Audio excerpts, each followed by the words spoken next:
And here we are. Welcome, my friends. Welcome to the Ghosts of Saltmarsh.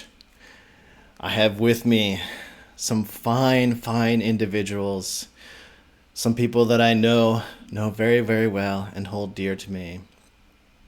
And what we're gonna do is we're gonna run you a little campaign, and it's just gonna be a regular old game of D&D. And I really hope that you guys enjoy it. And honestly, I don't think there's any waiting about. I think we just get right into it. We'll worry about their names later. Yeah. So, without further ado, my friends, thank you all for joining me. Thank you for tuning in and watching. This is the Ghost of Saltmarsh.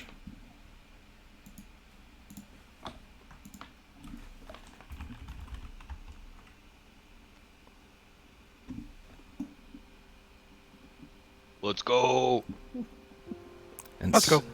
And so our story begins.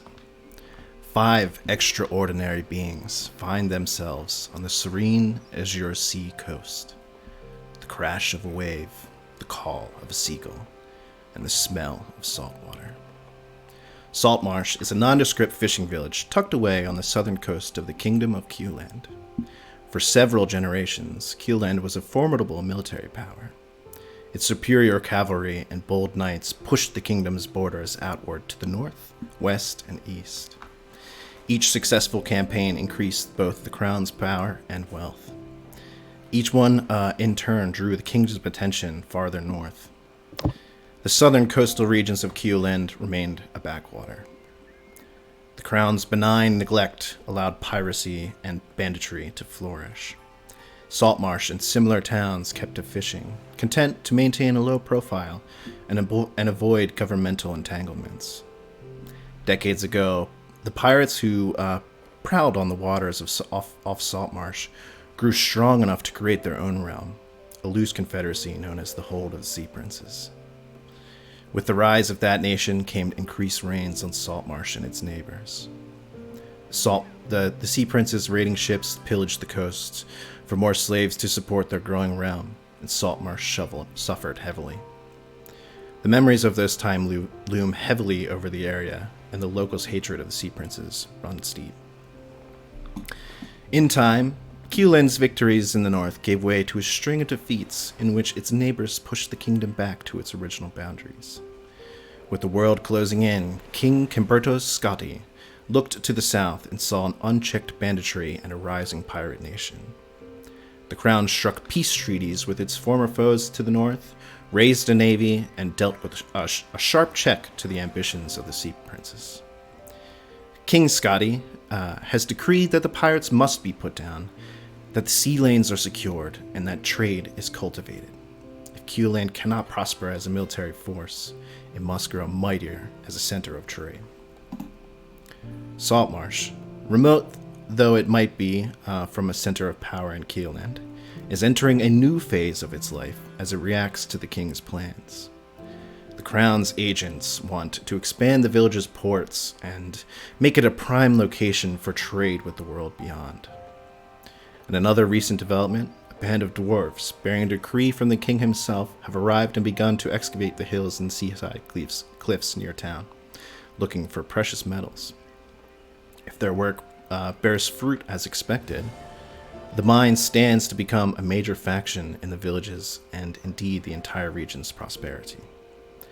Naturally, not all of Saltmarsh's residents feel the same way about the recent developments in and around the community, which is the key issue that affects their lives and livelihood. Although the recent changes stand to bring new prosperity into the area, many locals don't want to see their home changed.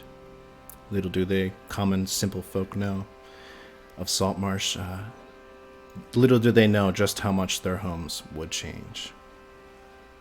From the edges of Dreadwood Forest, a tabaxi stalks its prey. Bayon.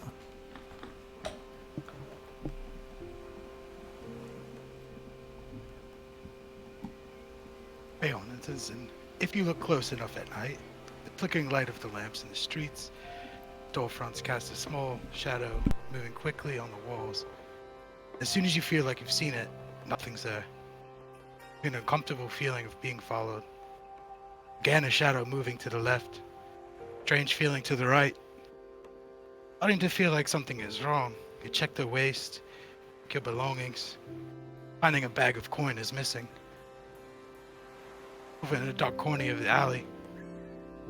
A bar to the left. Leon starts to count his newfound coin. Realizing it's not quite enough to his satisfaction. Waits up for a moment to sneak behind the next person entering the bar. Slides in unnoticed. Quickly makes works of running through people's legs, under the tables, grabbing what he can. Satisfied, he heads out to the woods to meet up with his found family. The silhouette of an old wood elf woman sitting by an open door. Light from inside only showing her figure, her hands on her hips. He calls out, "Leon? No, it's you. Where have you been all night?"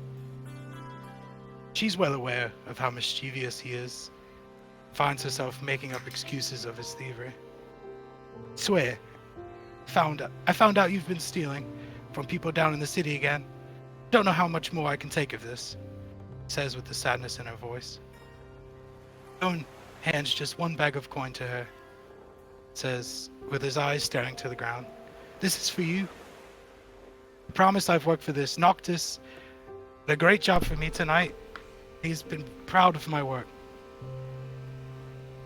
He pats his little yellow tame hair.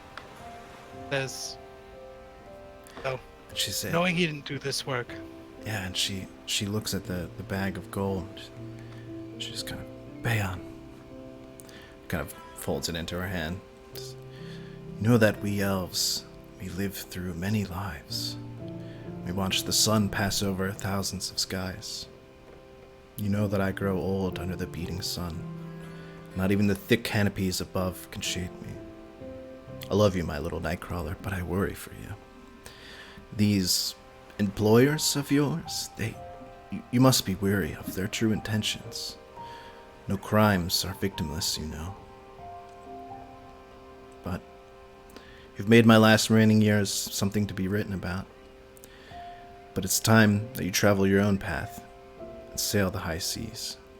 Go now, before the sun rises and sees the day."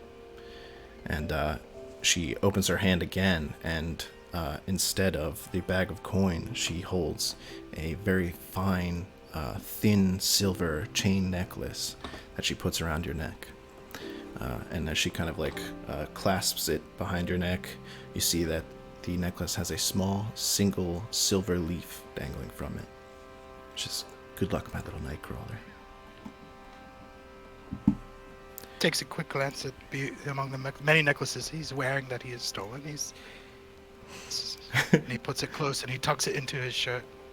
This one is hidden underneath all of the chains he has. He sways back his nice golden hair, fixes his jacket, looks at Deirdre and says, "Can't thank you enough for everything you've done for me. Promise that we'll come back to see you. And I will make sure that if I hear of anything happening here, I'll come back."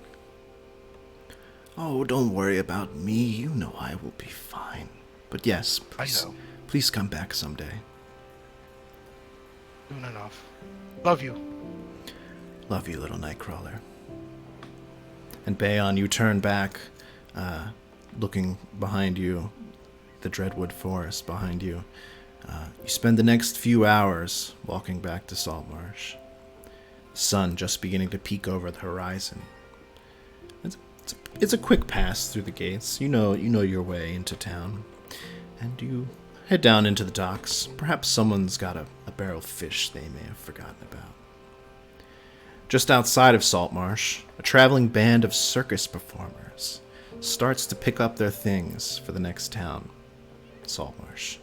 Ellie. Good. A little shaky on the backhand spring, but we can work on that.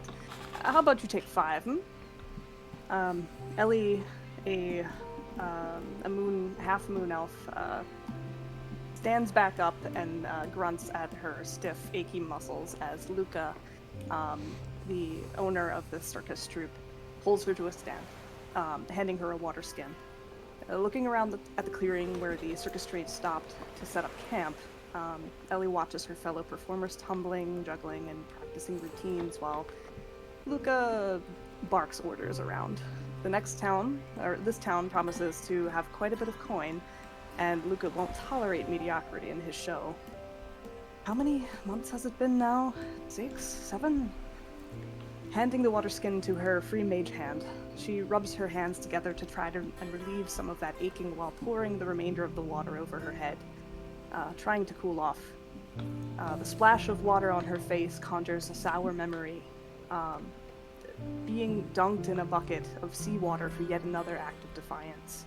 Dirty, sweaty slavers laughing, upending her things. Panic and dread when they found her grandmother's spellbook tucked beneath the rancid hay she now used as a bed. It looked like it would fetch a pretty sum. And almost as quickly as the foul memory came, it was replaced with a warmer, bittersweet one. The day she inherited esteemed wizard Aenwyn Xilmoira's spellbook. After her passing, she willed it to her granddaughter, her namesake. Upon opening the book for the first time, Ellie heard the sound of Gran's voice emanating from the book itself. She stared at the inside cover as gleaming golden words began to appear, as if the voice were dictating to some invisible scribe. My dear Ellie, within your hands you hold my mind. The spellbook is more than just a dusty old collection of arcane tricks gathered by an even dustier old woman.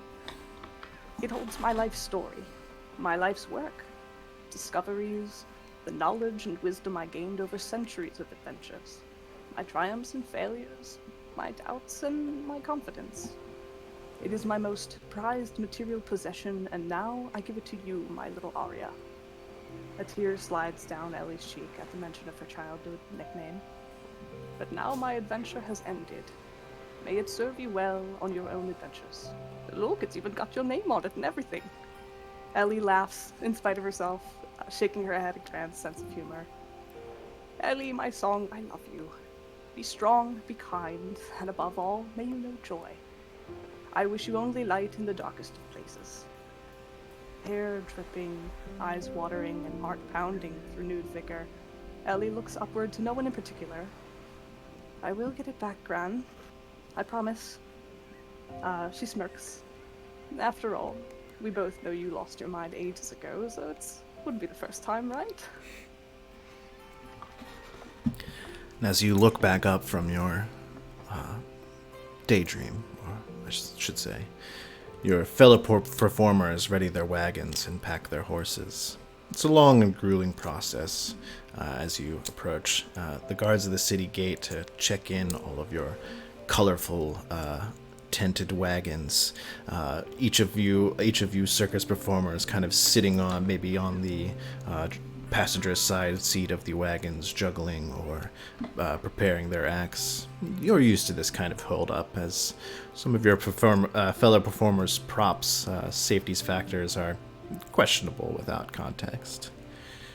Eventually, the caravan makes its way into town, heading for Sharkfin Bridge, finding a clearing opening there.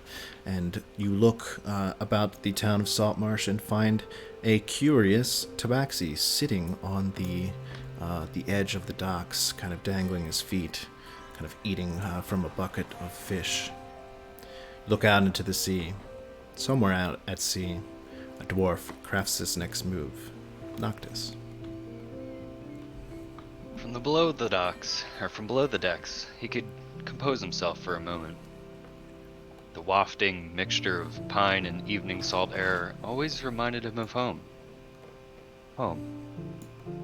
His hands absent-mindedly shuffled the cards from his breast pocket and drew just one. The moon. Looked down at the captain's quarters desk and started shoving all the papers off, slamming the card face down, plucking a dagger from his belt and stabbing it into the table before him. Took one more deep breath and sunk his posture before stepping out onto the deck. His dwarven figure still seemed to tower over some of the others, but it only added to his aura of command. Around him, the deck bustled with dwarves and humans alike, packing crates sealed with the emblem of those loyal to the crown onto a horse-drawn cart. Hurry up, you lot. I mean to be back on this ship before the sun is down, his scratched voice barked out. He made his way across the bow of the ship and onto the docks, alongside the cart, inspecting its cargo, before making his way to the front and climbing up next to its hooded driver. Strange winds, he spoke, his voice softer now. Aye, and empty nets, the hooded man responded with a nod. A few more laps of the tide passed, before the dwarf once more stood on the prow of the cart and stood facing his crew. Now get this ship prepared to cast off. I expect no delays upon my return. And with that, the hooded man gripped the reins, and they set off down the docks and through the winding roads of Saltmarsh. Once they were certain no one from the ship was following them, they made their way to that familiar dead end. The dwarf stood up, facing a wall full of trash and rubbish, and waved his hand, dissolving the illusion and revealing a newfound road ahead. Further down this trash-ridden alley, they arrived at their destination, a seemingly unremarkable stable door where they began to unload their haul. After some time, when the job was done, they both made their way up the trapdoor stairs leading up and into the Tavern of the Empty Net. The raucous nature of the bar fell silent as he stepped in. It was a strange sight for a dwarf in loyalist attire to be here of all places. The barkeep reached below the bar, surely for something deadly. The dwarf lifted a hand and reached into his breast pocket once more, revealing another card, the 7 of Swords. And with a whisper, it turned to ash in his hands. His dwarven form flickered and twisted, his posture adjusting and rising, revealing where the dwarf once was now a dark-skinned tiefling with platinum white hair tied back. And on his face, a shit-eating grin plastered to his face. Job's done, boss. You see him kind of like lean back a little bit. Kind of places the dagger back under the bar, kind of smiling at you. It's good to see you again, Noctis. Come, have a drink. Krebs slides you a glass that your brain is going to tell you is clean, then places a bottle nearby. He knows the drill. A few storefronts away, the tink of metal signifies a smithy. Ollie.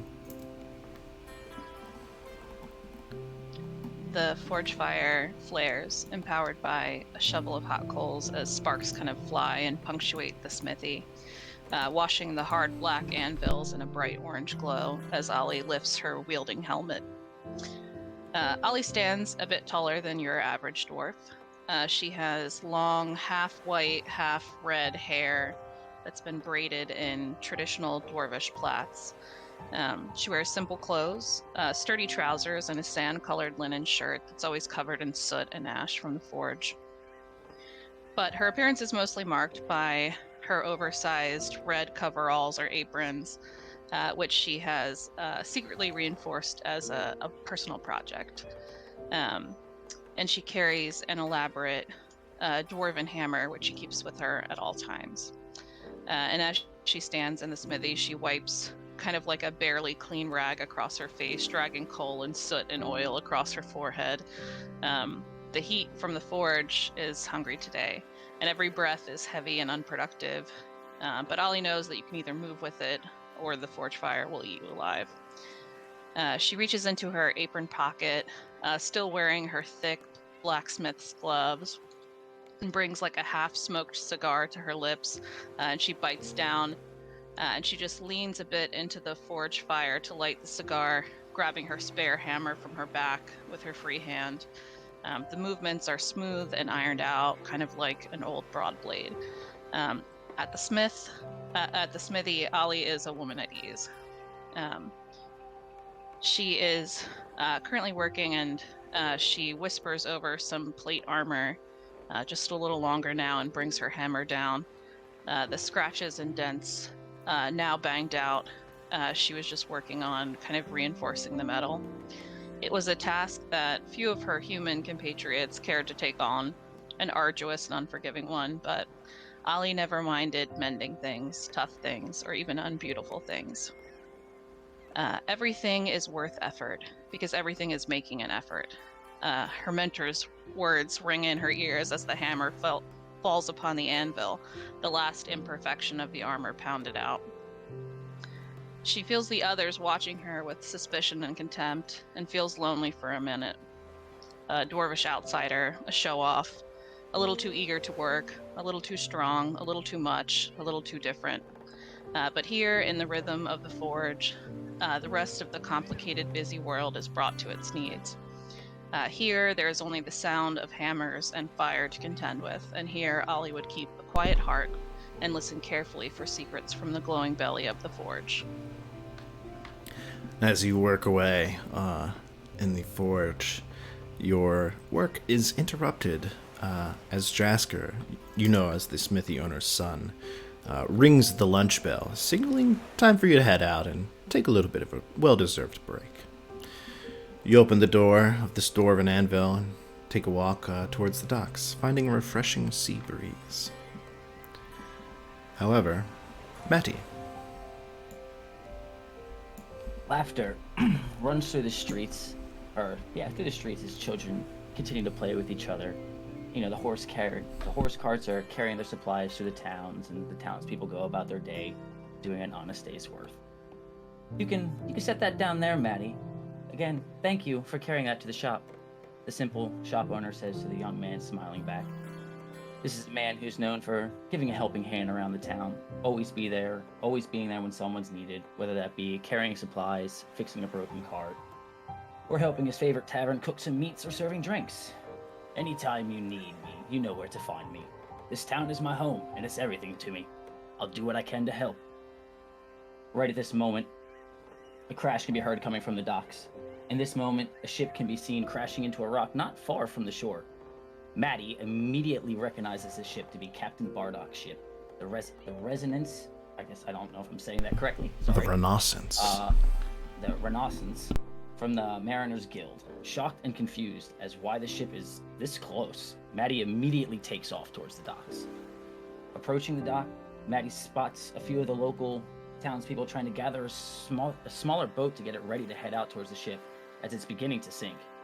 No sign of crewmates trying to jump off the ship. Concerned for the captain, Matty, without hesitation, looks to the men. Get that boat in the water as quickly as you can. I'm heading out. Matty jumps out and starts swimming out towards the boat as quick as he can. He gets out there, climbs up the boat's ladder to find most of the crew seems to be injured or hardly able to control this ship. What in the hell happened here? Matty says to himself. Looking around, he finds Captain Bardock barely hanging on to the wheel. Captain! Matty quickly runs over to aid the captain. Looking back and looking around, he sees the boat that's approaching the ship. Hurry! These men need help! Matty and the local men from the boat gather as many as they can onto the ship and onto the boat. Hurry, get them back to the town for aid. I'm going to keep looking for more men if there's any alive. He continues to search the ship for crewmates, but can't seem to find anybody. Confused and concerned for what's happened here, Matty decides to dive off into the sea and swim back to the shore. As he approaches, he can see people standing at the docks awaiting his return. Captain Bardock and his men are being helped by the local healer and a cleric from the Temple of Procon. Cheers from the local town people can be continued to be heard as Matty walks through the docks.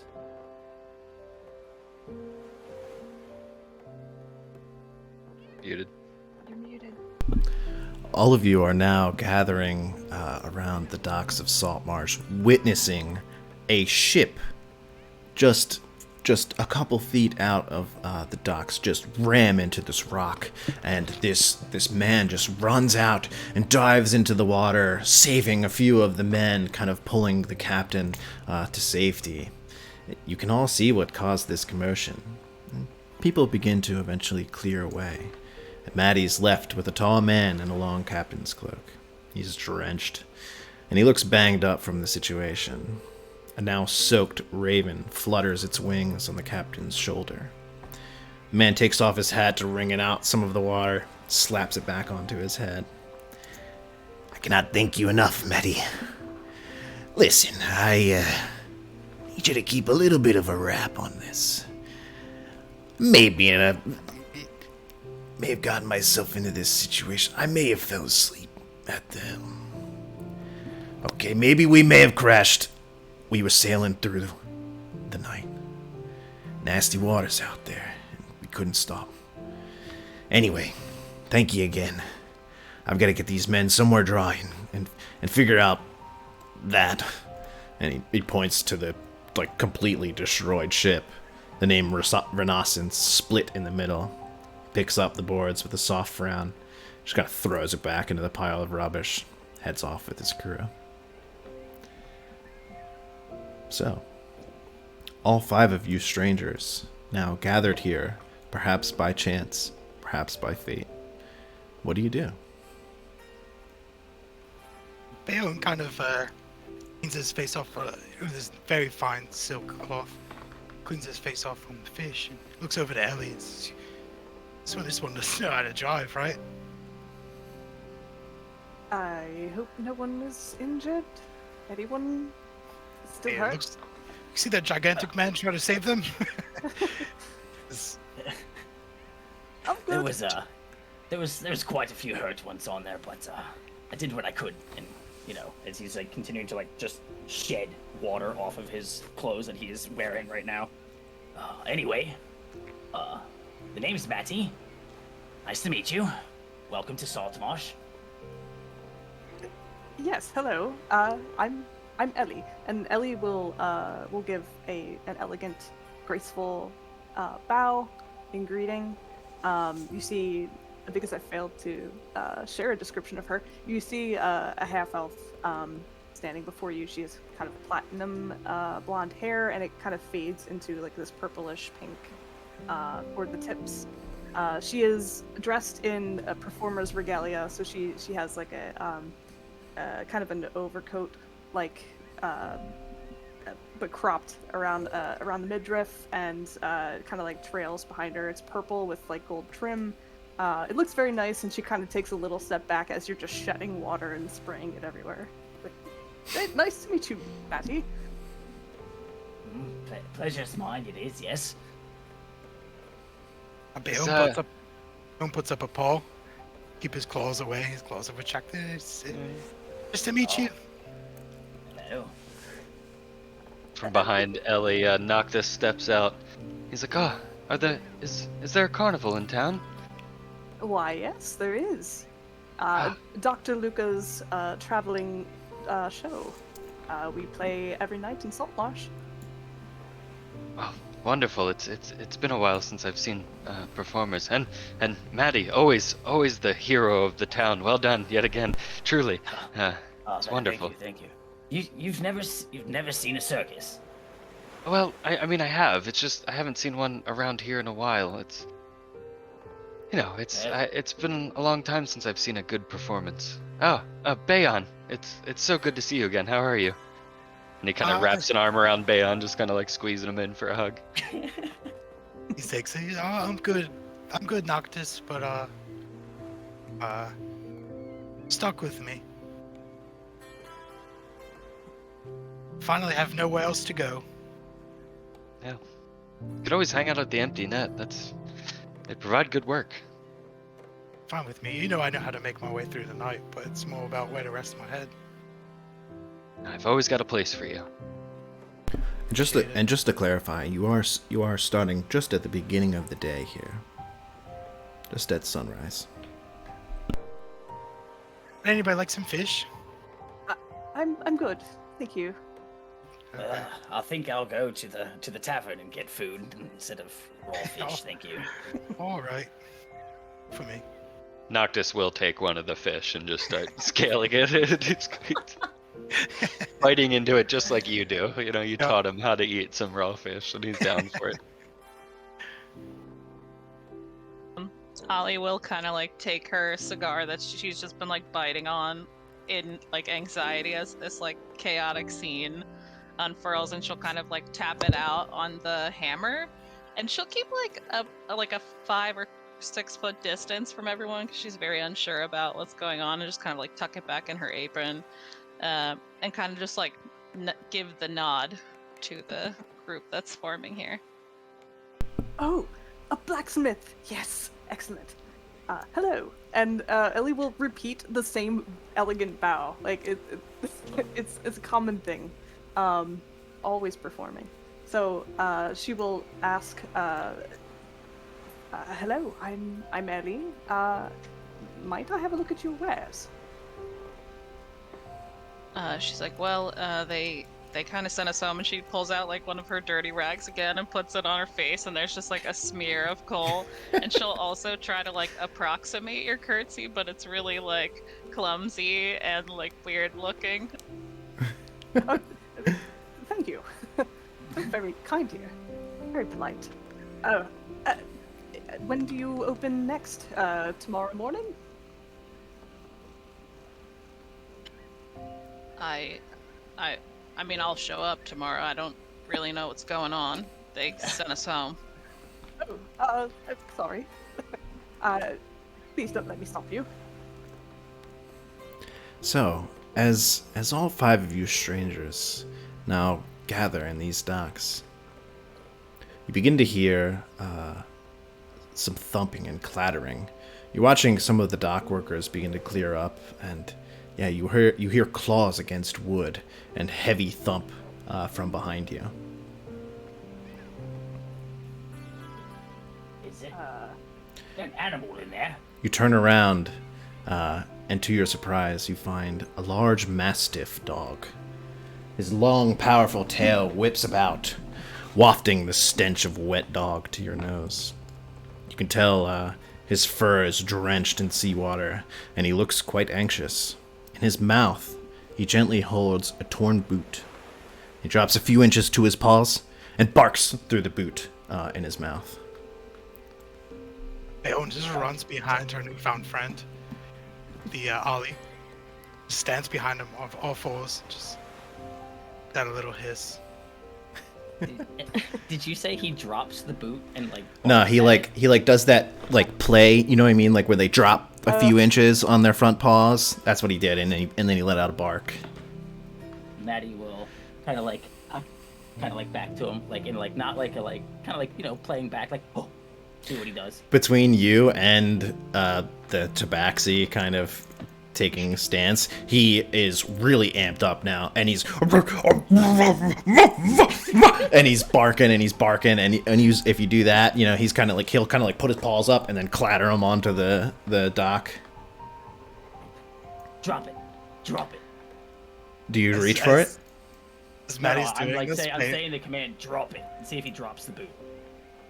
as Maddie does this, Bayon's kind of like flanking backside of this dog to try to pounce in the back. All right, Maddie, make an animal handling check. First roll. Okay, hold on. First roll. Let's roll. Yeah. Let's go. Let's see here. Animal handling. Roll it. 12. Not bad. He does, in fact, drop the boot, and he'll kind of like, and he looks over to this.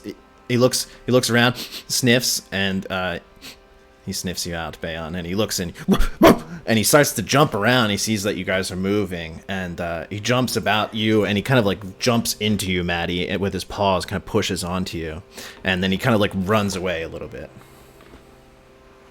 I'll go for the boot. Okay. And then pick up the boot. Can I throw it? Yeah, absolutely. I'm going to throw it out into the water a little bit, see if he runs out towards the water. As soon as Bayon's caught, he runs right back behind Ollie. Okay, so you take the boot and you whip it into the water, and the dog runs to the edge of the docks and stops and skids and starts to whine, and he kind of like gets down and and he's barking out of the water, and then he like looks back to you and he runs up to you and then hits you with his paws and then kind of backs up a little bit. Ellie will take Mage Hand and try to fish the boot out of the ocean. What's your strength score, Maddie? My strength score is a 15. Okay. Oh, okay. So mage hand is 30 feet. Yeah, you could absolutely fish the boot out of the water just before it sinks. Hopefully, it's not heavier than 10 pounds. No, no. And she'll just kind of like her mage hand is like dangling it, like just placing it, kind of on the dock. You place it onto the dock, and you see there are a few kind of like bite holes from the dog, but the boot is very torn. The sole of the boot is very worn, and it looks like this boot has been kind of weathered by the sea. Now she's curious, and she'll pick up the boot and kind of inspect it. Is there I don't know, a name or anything? Indeed, you look into the tongue of the boot, and you find AD written onto it. Sorry, AD. I hope you met a better fate than your boot here. And I'll turn around to Noctis, was it? Yes, yes. You don't happen to know... I mean, it's a very large city. You wouldn't happen to know anyone with the initials AD? Do I know anyone by the initials AD? Make a history check. Yeah, due to your leg of work, you're kind of frequent in and out of the city. You've worked on many jobs, and you recall 2 adventurers coming into the town just about a week ago, and you know one of their names is Aenwyn.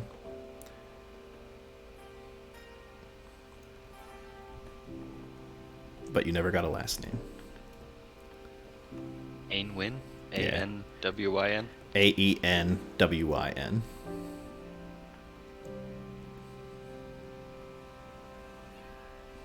Sorry, it's AX, not AD, sorry. Oh, AX. Okay. Yeah. Aenwyn. I didn't catch his last name, but I've met a number of people with the name A. Nice fellow by the name of Aenwyn just last couple days ago. Oh. And, the boot doesn't look that familiar to me. I don't keep note of people's footwear, as it were. Fair point. I'm going to put this down because it's very gross and it smells. Hey, Ellie, do you want to see something funny? Always. What is Bayon doing right now? Bayon is like on all fours, like lined up, kind of just like ready to pounce whatever comes near Ollie and them.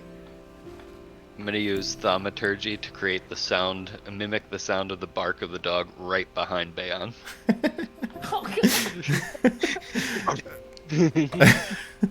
Bam, make a wisdom save. Will do.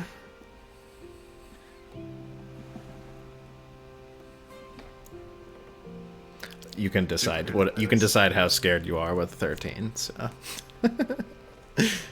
So, no, Noctis, what's your DC? We'll do that. 13 is my DC. It doesn't incur this, but we're doing a thing. But Yeah. so he Bayon can just.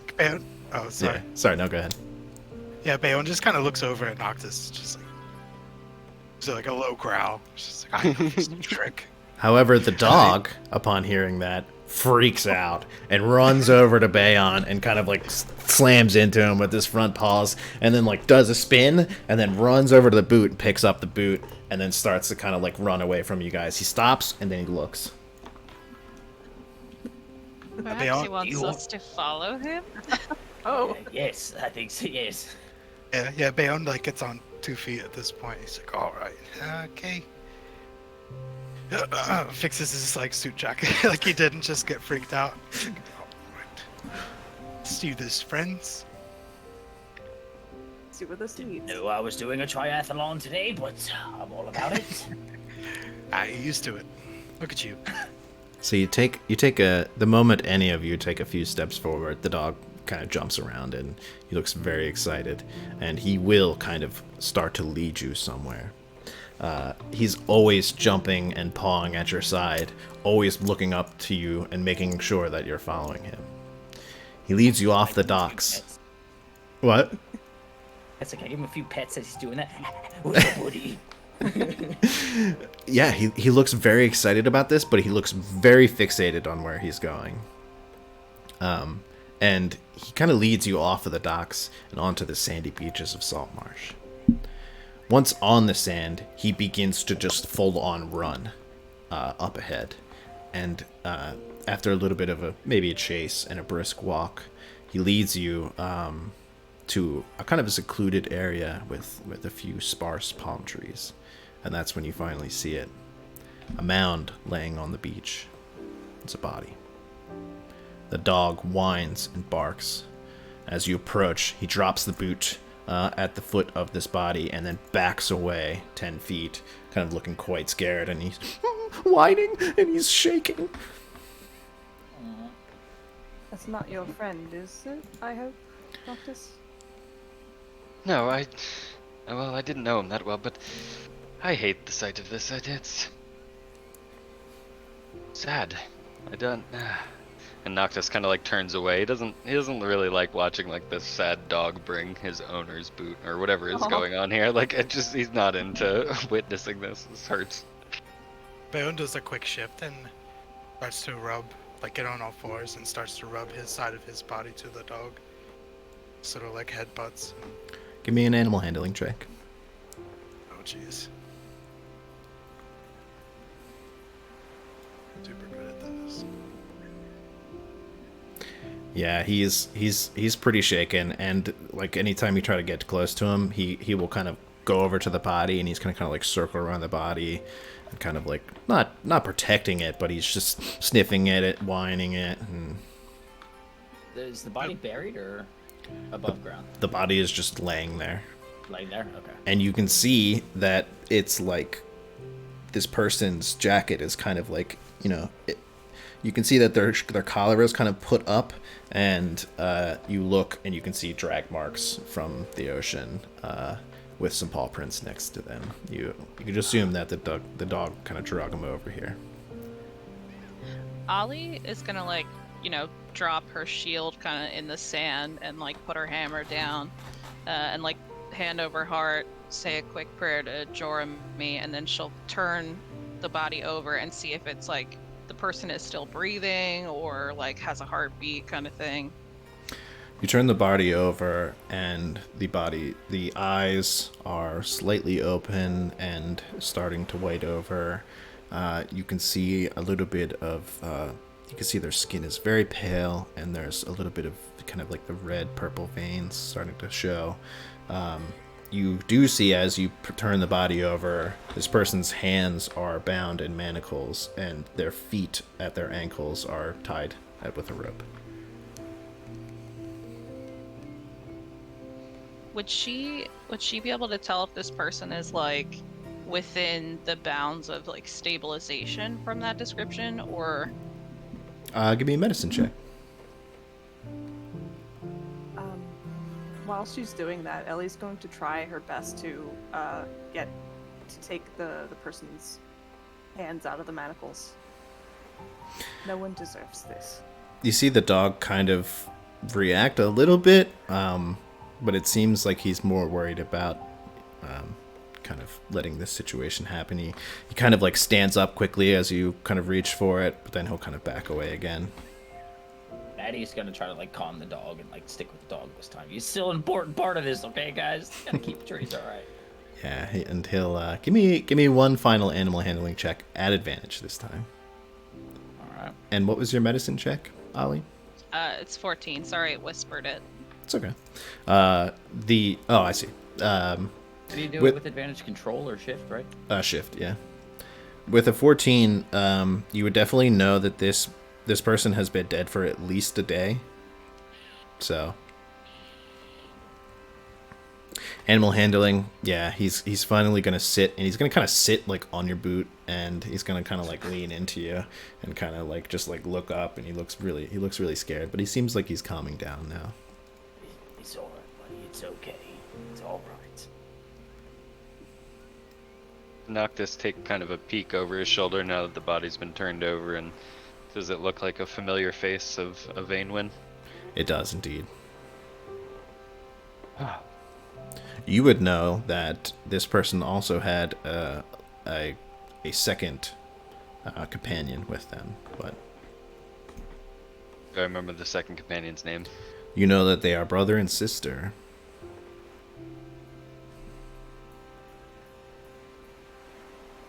And this is the brother, right? Yeah. This guy, yeah.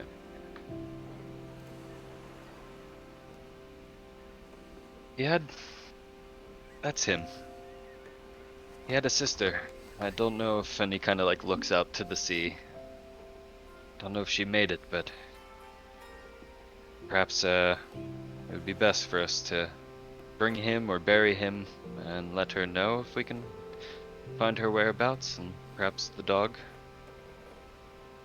I don't think we could carry the body with us. It'd be a lot. I think it's best to bury here. I agree, it might be a little suspicious to carry a body through Saltmarsh. Yes. It wouldn't be my first time, and the guards don't take well to it. It's first thing in the morning, too. I don't think anybody else wants to see this.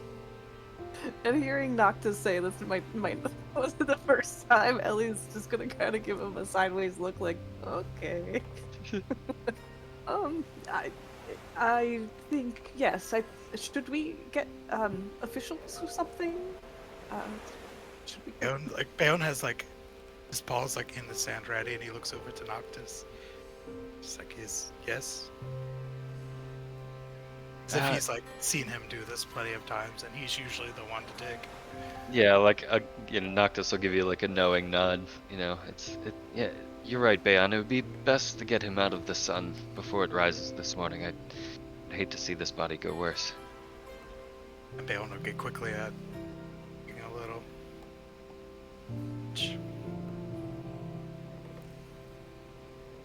I'll So I think assist. we're burying the body. Yeah. Yeah. The body. Ollie would definitely just start shoveling. Like, she doesn't really like morally like compare work. Work is just work to her, so she just immediately starts shoveling into the sand, like very quietly. You dwarf, are you in the circus too? Me?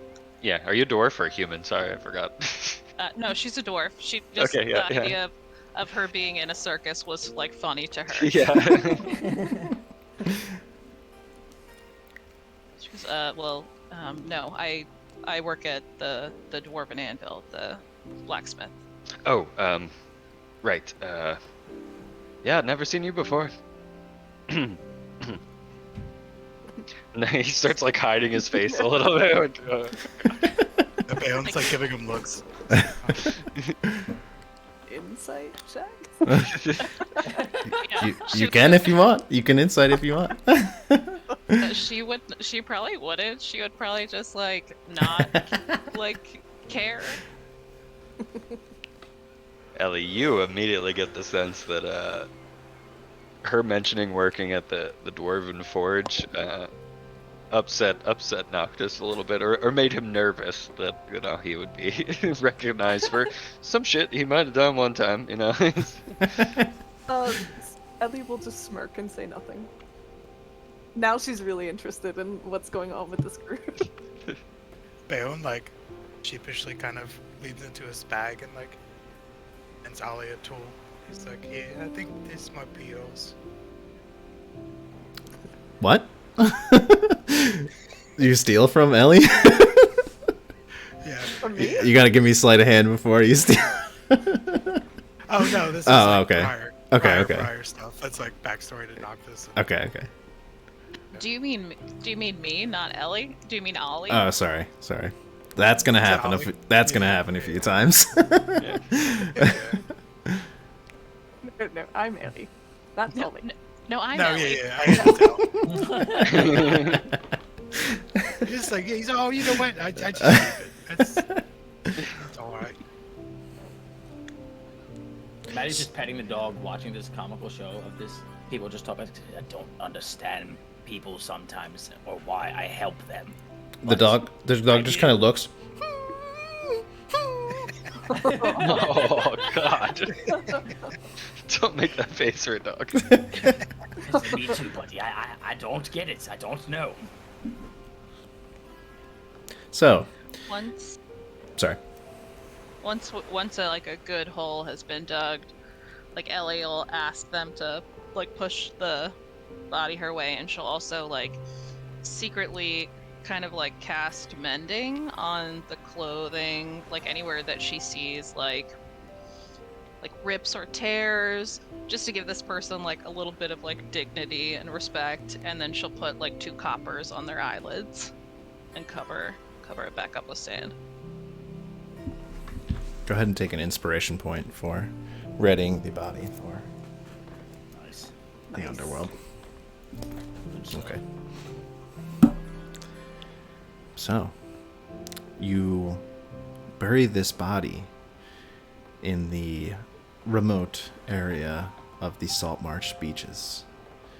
It takes probably around an hour and a half to do a good job of this, to do the ceremony which she speaks of, and at the end of it sits a mound of sand, patted down. Yeah. What are you guys doing? Would Oh, I I wasn't- know? Oh, sorry. sorry. Go ahead. Go ahead. I'm sorry, I wasn't expecting to bury a body this early in the morning, but I am hungry. Yes. Yeah, I got fish. Mm, Okay. something in there. Maybe later. All right. Kind of like lean over to Bayon and whisper, like, burying a body and eating fish. It's the life of Saltmarsh. She must be new. This one doesn't seem to be from around here, yeah. No, perhaps her carnival could be a good target, you know? Very true. Maddie is down to go get food. At the same time, he is trying to befriend this dog right now, so he's like feeding it a ration, trying to befriend this dog that no longer has an owner.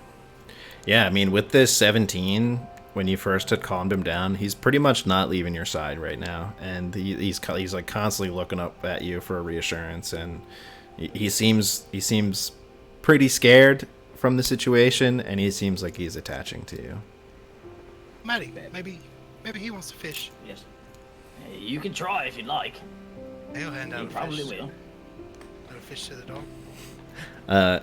He kind of like sniffs it, and he like kind of like nibbles at it and eats a little bit of it, and doesn't seem like he's very hungry.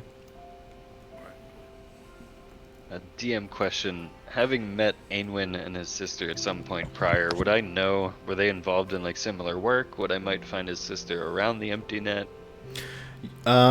You, from what you have heard, you've never met them. You've only heard of them. Okay. Because, you know, in the empty net, like, word travels very quickly, and you had basically heard that there's just 2 new adventurers in town, and, you know, new adventurers is sometimes easy pickings, so.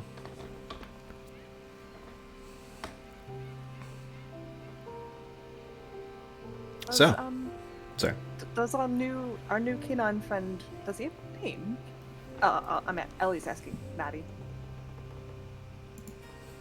Maddie will look for a name tag if he's got a collar. If not, we'll name him, I guess, now.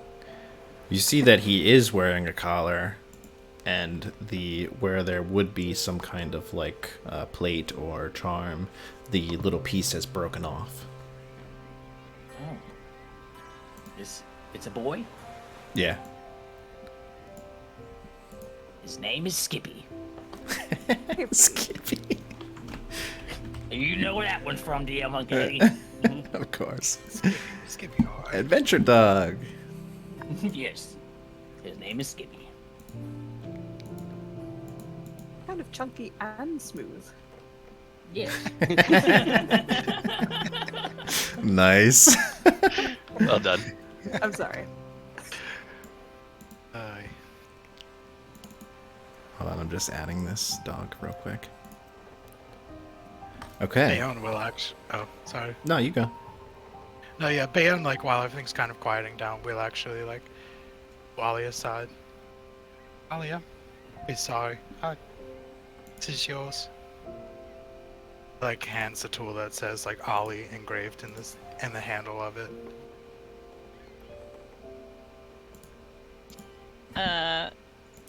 I would assume that it's probably like one of her lesser used tools, because she keeps them like pretty much all in her utility apron. So it's probably like some piece from her brewer's kit, and she'll just kind of like stare at it and stare at you, and just say nothing and just put it back into her apron and like shake her head.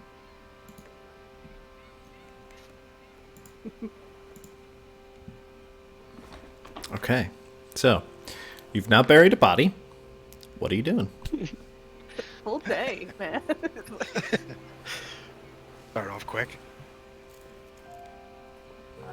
Yeah, I'm going to lean on my new friends here. So what's good? What obviously new in town. Where's the good eats? Well, there's a tavern that I love not far over this way. It's basically where I go every day. Oh, Where you been hanging out, Maddie? What's the place? Where do you want to tell me? There are 3 inns in Saltmarsh. One being the Empty Net, another being the Wicker Goat, and the third being the Snapping Line. So all of you have been in Saltmarsh long enough to know the clientele of each one of those places. The Empty Net being where Noctis like to hang out, probably Bayon too is hanging out there. The Wicker Goat is where a lot of the guards and a lot of the dwarven miners are going to hang out. And the Snapping Line is like the Applebee's. It's like the tourist attraction of Saltmarsh. Hashtag Applebee's. So I would be hanging out at the goat one, right? Yes. It's up to you. Yeah. Yeah. I wouldn't be in the Applebee's one because I've been here longer and I kind of know everybody, so Yeah. they wouldn't know me. So that's where I would be hanging out mostly. I feel like the local folk here, though, might be hanging out at the Applebee's drinking $5 Long Island iced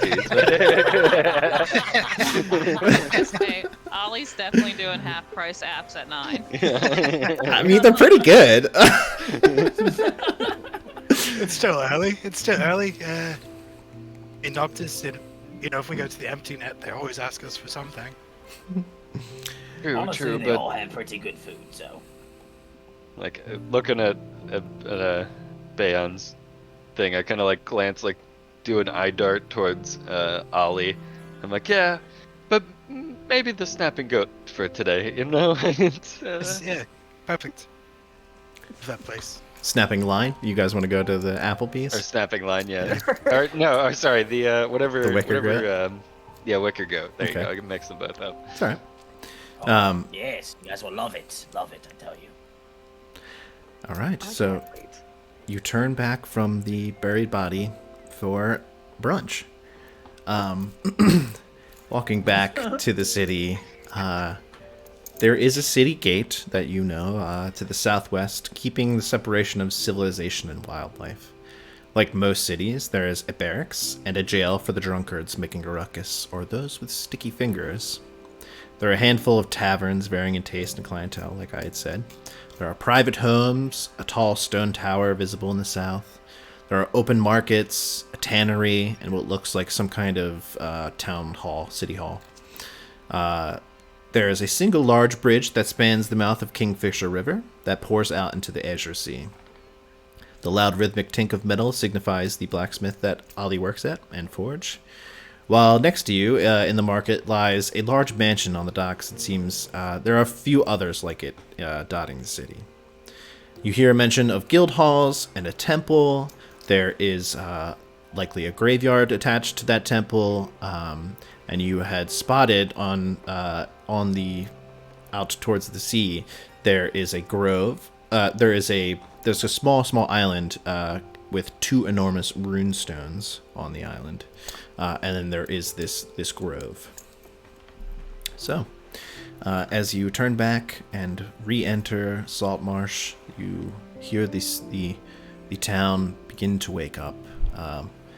Other than the early risers, the fishers. And as you're kind of walking through the streets, you can kind of tell that things, maybe not everybody's in a good mood. Perhaps the mishap at the docks and a bit of rough waters. It wasn't maybe a great catch this morning, so some of the fishers are kind of on edge a little bit. Nevertheless, you head for the Wicker Goat.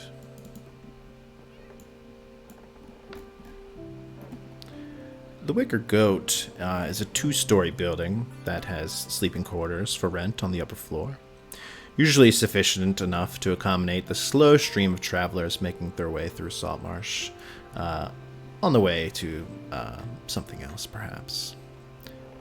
So, you approach and see the tavern with the goat symbol hanging from a wooden sign.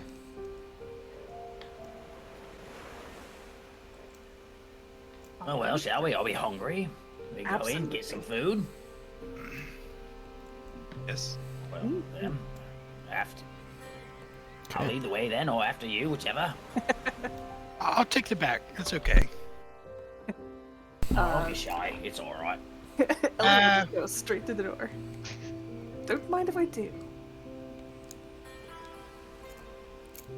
So what is the vibe when I'm going into this tavern? Sure. So you open the door, and it's kind of like one of those moments where like the record stops.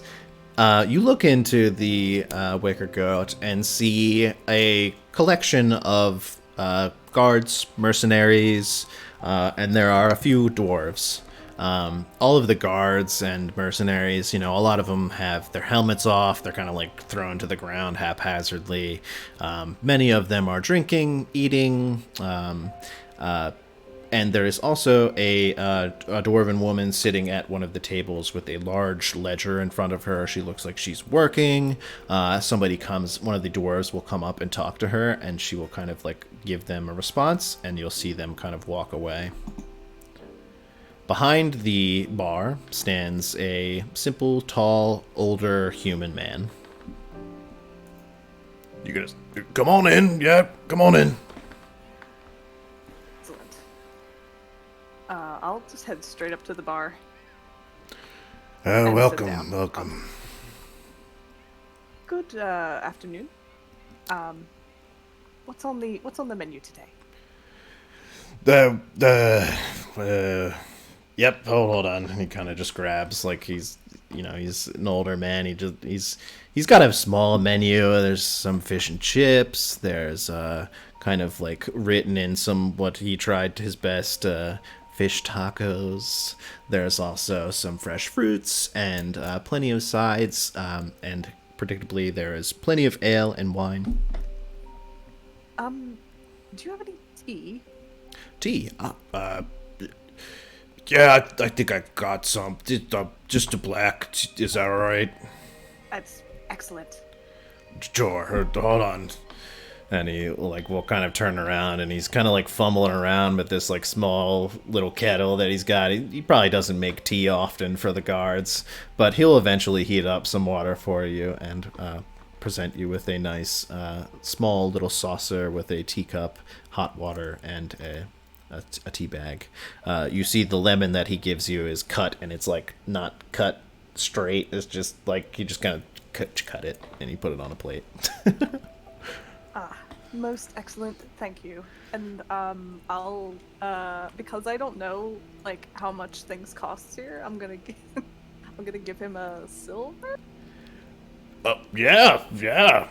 No, it's only 3 copper. It's fine. Oh. I won't take your money. Oh well, that's all. I mean, I'll take a little bit of your money, but not all of your money. All right.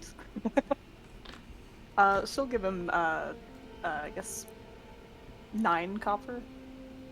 Yeah, he kind of scoops it, like, ungraciously into his pocket. You guys gonna stand there? You can come on in. Yes, and Noctis will just kind of sit there and quietly order a coffee, and that's about it. Sit there. You hear him kind of, like, huff, because he's, like, he really only, like, pours beers here. Alright, I gotta make it, though. Is that alright? I'm just gonna take a couple... Yeah. Okay. Take your time. Take your time. Like, do you want to do it? No, it's all right, I got it. All right. Yeah. Nope, Sure. no, it's alright, okay. Maddie know this guy. Yeah, this is, you know this is Lenkus Currid. Lankus. Lenkus. Lenkus Currid. Langus, don't be so stiff. They're new here. Do you need help? What do you mean? Of course I need help, but you know that... All right. Come on back. I'll do it. Maddie will go back and start making coffee. Maddie, you know that Lenkus is actually a retired officer of the Keowish army who caters to these dwarven miners and town guard. It seems he's kind of in his retired later days just running a tavern. Bayon kind of like tugs on the back of Noctis. He's just like, I'll be out here. Yeah, it's It's this is not- yeah, not this is awkward for sure. Yes. See you. All right. Do you guys leave? Yeah, I'm sitting there, but I'm like you could tell he's like visibly a little moist on the forehead, like he feels like he is in the wrong place. Yeah, Bayon kind of took like a couple steps in and saw the bodyguards, and that's when he went up to Noctis. Just like, I'll be back.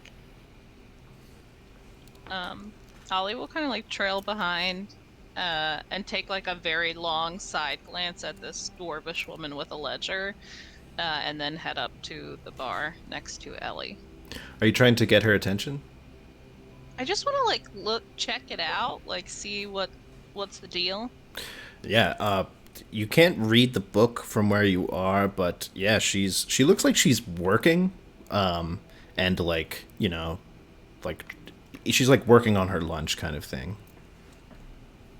Much like someone would go to like a coffee shop and open up their work, you know.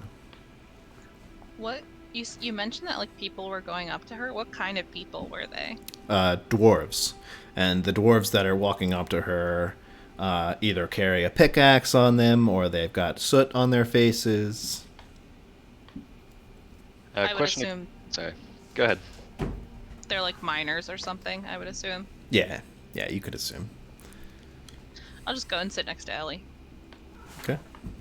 A quick question of clarification. Aenwyn was a human, or? Aemon was a human, yes. Okay. And are there any humans in this bar? Is it just like majority dwarf? No, it's all of the dwarves are miners, and then like a lot of the guards and mercenaries are humans. There's like a few half elves peppered in there. Noctis will spend a few minutes while he's waiting for Maddie, I guess, to brew his coffee for him. Just make a little note of the name, like Aenwyn, and draw like a kind of a crude map of where his body was buried. Okay. And tear the sheet out, and I'll slide it over to Ollie, and just say, you might want to check with the lady over there. She seems to be working in some sort of ledger. Perhaps she'll know who to contact.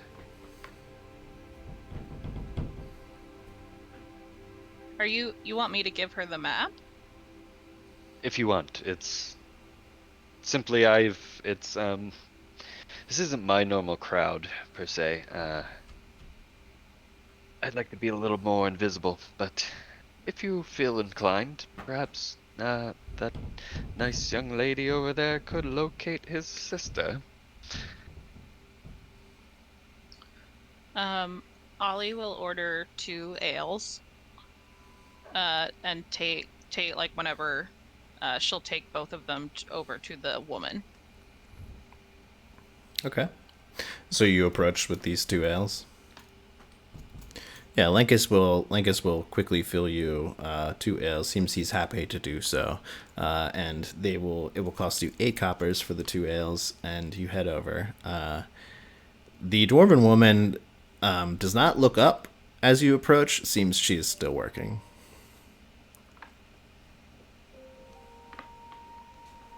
Okay, I'll just kind of like put the tankard like on the table and just like kind of slide it over to her a few times, like to try and get the noise to get her attention, and then Ollie will just kind of like sit very ungracefully down on the other side of the table.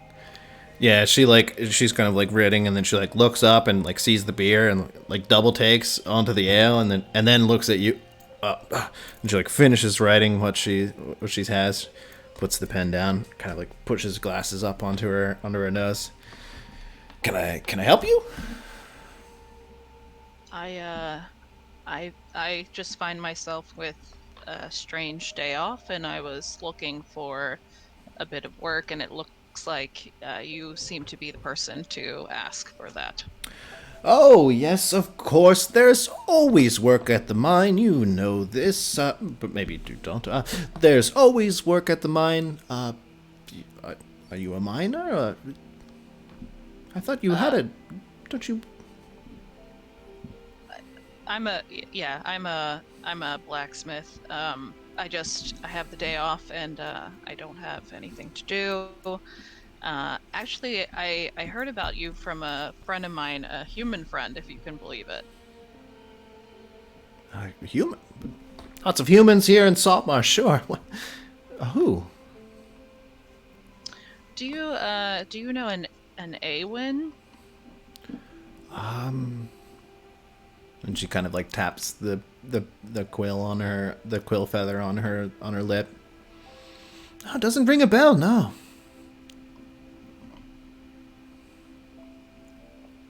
Oh, great. Well, it was awesome talking, and she'll just like pick the beer up and walk away.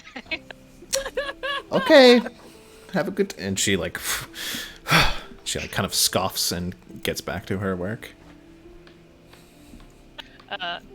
Ollie will sit down next to Noctis and be like, she doesn't know her, and then she'll just like drink the tankard. Maddie comes around the corner with his coffee for Noctis. And they'll give the coffee. Thank you. On the counter, and then I want to kind of like, as I'm back behind there with Lankus, as Lankus be like, Lankus, do you know of a man named Aenwyn? Aenwyn, yeah, well, I've heard of him. Yeah, I mean, we try to keep tabs on comes and goes from the city. Sure, some of the guards have talked about an adventurer of sorts, like you all, aren't you all? You adventurers? For the most part, yes. You know me, I do things around here all the time for everybody, but I have somebody's looking for him, and we can't seem to find him. Do you know where where he hangs out, or where we could find him? Well, I mean, you know the life of an adventurer. It's not an easy one. It's kind of go. He came in a few times, and I know he's been to all of the taverns. I can't really say where he hangs out. I just pour drinks. Yes. I figured I'd ask. Is he all right? I see a lot of faces. Me? Is he all right? Yeah, I mean, not that I know of. I mean, we're looking for him at the moment, so if I find him, we'll let you know. You know what I mean? Wait, are you telling me this is a missing person? He's not really missing. I just don't know where he is at the moment. And like some of the guards will kind of like, skirt. What? It's not important. I'm just trying to find a friend of mine. He's not actually missing. I just don't know where he is. Noctis walks out of the bar immediately. The second the guards start paying attention, he's outside with Bayon now. Yeah, no, it's like, I figured that wouldn't take too long. Oh, Jesus, dude. Maddie, give me a deception Christ. check.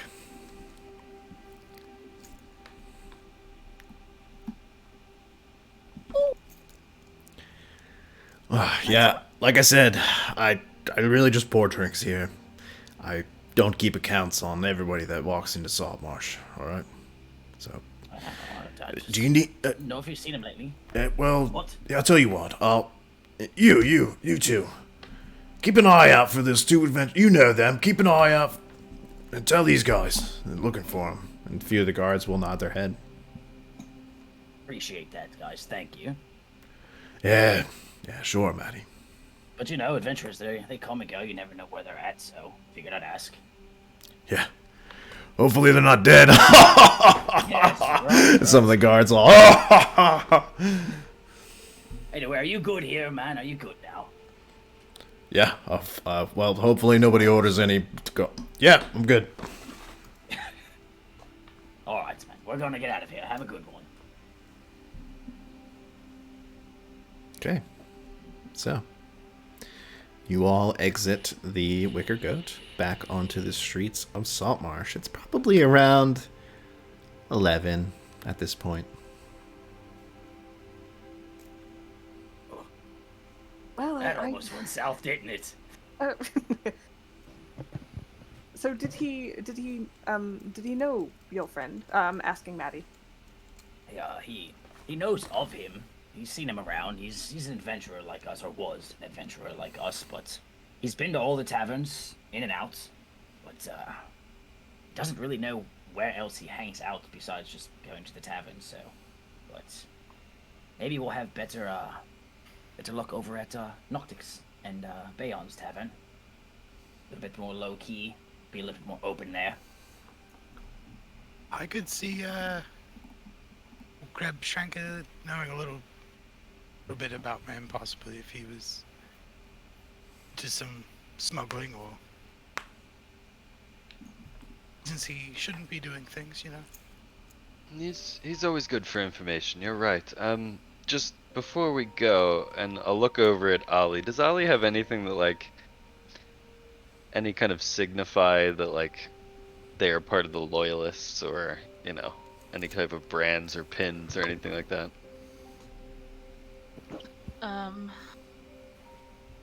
Ollie doesn't have any loyalist like markings on her.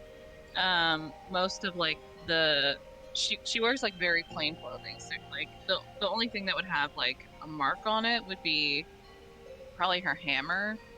And you see there are like snowy mountains etched into some of the metal work, and all of the gold filigree is like, you know, dwarven, of like the dwarven aesthetic. And you also see like elements of like fire. She's just like she is a blacksmith. But I get the sense that she'd be cool to walk in the empty net without raising any bells, based how she looks, DM. I mean, that's up to you. You can make an insight check, I guess, if you'd like. Okay. Not great at that, but I'll give it a shot. 12? You can answer, Ollie, what a 12 would be. That I'm like, the question is whether or not I'm gonna like make a stink. Yeah, I Yeah. guess it would. You know, would she make us think in the empty? I don't know if the empty net is like a hardcore anti-loyalist, or it's just kind of like some smuggler's den. You know. Well, you would know, spending a lot of time there and working there. You would know that a smuggler is not going to turn away a gold coin, right? So if a loyalist should walk into the empty net, you can drink there, just don't cause any problems, and you won't get thrown into the harbor, kind of thing, you know. They're not going to turn away their money, you know. Noctis will make a point then to kind of, you know, as they're walking towards the empty net, to look at Ollie and go, you know, you did a good thing for Aenwyn back there. I saw your little ritual. Keep your coin purse tight, you know. Secure any loose belongings. It's a seedy place that we're going. She takes like her finger, and over her red apron, she mends all the pockets closed as they're Nice. walking. Nice. I distinctively do not warn Ellie at all, though. because Ellie has not earned the cool boy points or the cool girl points yet. Let's go. All right, Skippy, are you ready? On to another tavern. He just looks up. Does he look like he was like injured at all from the boat and anything? It looks like he's okay. It looks like he's not walking with a limp or anything. He's just kind of really shaken up from it. So I was gonna heal him up if he was a little hurt, but we're good. I full on already forgot we had a dog. So did I. Yeah, you forget about old Skippy. He's such a good boy. he's We should just ask he's everyone, a does anyone recognize this dog? he is a big dog. So he's a large mastiff, big neck, and he is fashioned with some very light, crude kind of like armor. It's more just like you would see when you walk your dog out in the cold. He's wearing kind of like one of those. Okay. He's a big boy. Oh, also I forgot to tell you, it's going to be a modified mastiff, so the mastiff's health will equal your animal handling modifier plus your proficiency bonus. That's what we're gonna. Yeah, what's your animal handling modifier? -1? No, my handling modifier is +1 actually. Okay, so what's your proficiency? My proficiency is a +2. Okay, so he Well, will. it's proficiency bonus. Yeah. Yeah, so he's gonna have 8 health. I think that makes it. 8 health. Yeah. Do I have stats for this anywhere, or is this all on your end? I put in the journal of Roll20. You'll see Skippy. Ah, there he is. Skippy. So you should be able to control him on this page as well. Awesome. Cool. Sounds good. Okay, so you make your way towards the empty net. Partially supported by stilts driven into the harbor waters is this rickety tavern, purportedly a haven for smugglers, mercenaries, assassins, pirates. The owner, Kreb Schinker, will take coin from anyone and ask no questions. Troublemakers are thrown to the door, over the railing, and into a reeking harbor. So, you approach the rickety inn. Do you enter? I think Ellie will start to see some of the patrons going in and out, and she'll suddenly grow kind of quiet and appear as though she's a bit more alert than she was before earlier. Okay. Bayonne kind of enters as like the young one that all the older heads love. Just giving high fives left and right. Oh yes, nice to see you. Nice to see you. So when you enter, there's only actually a handful of people here, surprisingly. And those who are not who have never been into the empty net, you open the door and like the smell of tobacco pipe smoke just like rushes your nose, and like never washed flooring, the smell of like stink beer the day after, like that they never mop. Like it smells very much like a dive bar. And you walk in, and Bayonne, you do see a few familiar faces, and there's about 4 people in this, and another sitting at the bar. And as you enter and say hello to everyone, the person sitting at the bar kind of whips around. Hey, buddy! Bayonne! What's going on? Hey, buddy. Let's give this one another drink, huh? Yeah, I like that. Yep, I like that idea. Come on over here. You sit your butt right next to me, bud. Damn right. And you walk over to him and sit down, and he smells so bad. And Smell great, friend. oh, thanks. How's your day going? Thanks. And when he says thanks, he like exudes this like stench breath of fish and tobacco smoke. What? What'd you say? I said you're looking great today. Thanks. I did my hair this morning, and he like, it's just like this greasy gray, like nasty, longish hair. His beard is very long and unkept, and there's like maybe like a single dread in his beard. Get me a drink, and we gotta catch up, buddy. Do I know you? You said this. I don't know you. Do you know me? Do you know me? I'm here all the time. I think I would say this every time. Yep, I know you. Yep. Who's your friends? Come on. Yeah, everybody, come meet him. Come on in. And Kreb will kind of walk over, and he's just like, you really want to buy him one more? Look, Bjorn kind of gives him a look. He's just like, this wasn't fun. All right. And he's gonna pour you an ale, 4 copper pieces for each ale. I'll turn to the guy and be like, you drank it already. Yeah, he's bottoms up. He's halfway through it. And he stops, slams it on the board. What? Oh, nothing. Who are you guys? What are you doing here? Noctis is just laughing and like purposely sits like 4 or 5 seats away from this guy at the other end. I was just here, just trying to find a new adventure. I think we're all ready to get out of here for a little bit. Get out? You just got here. What do you mean? Just stay for a while. Get a couple drinks. It'll be fine. Be fine. But no.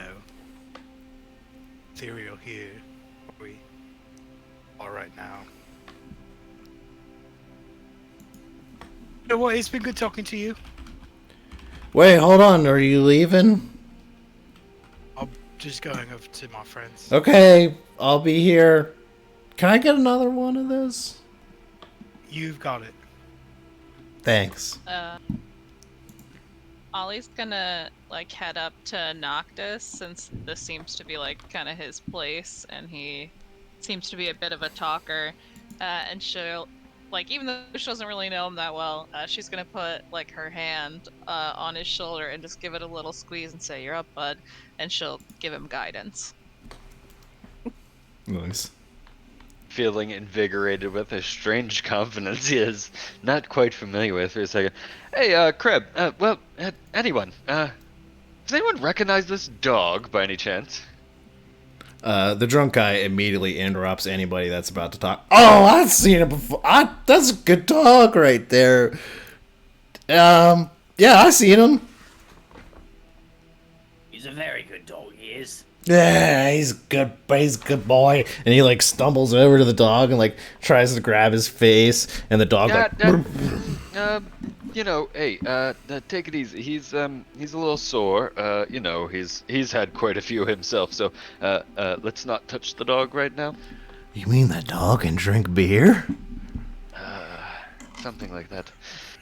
Here, can I give him some? Here, take some. Just take. They love beer. And he's gonna pour some out onto the ground, and Krab's like, "Hey, that's spilling on the ground. You gonna mop it up?" Nope. It's fine. It's fine. And he like stumbles back into his seat. That's great. I know too Is many he, of this though? guy. Yeah, I know too many of this guy. You said that, well, shit. Kreb, do you know who this dog belongs to? Please don't tell me he's the only one with the lead here.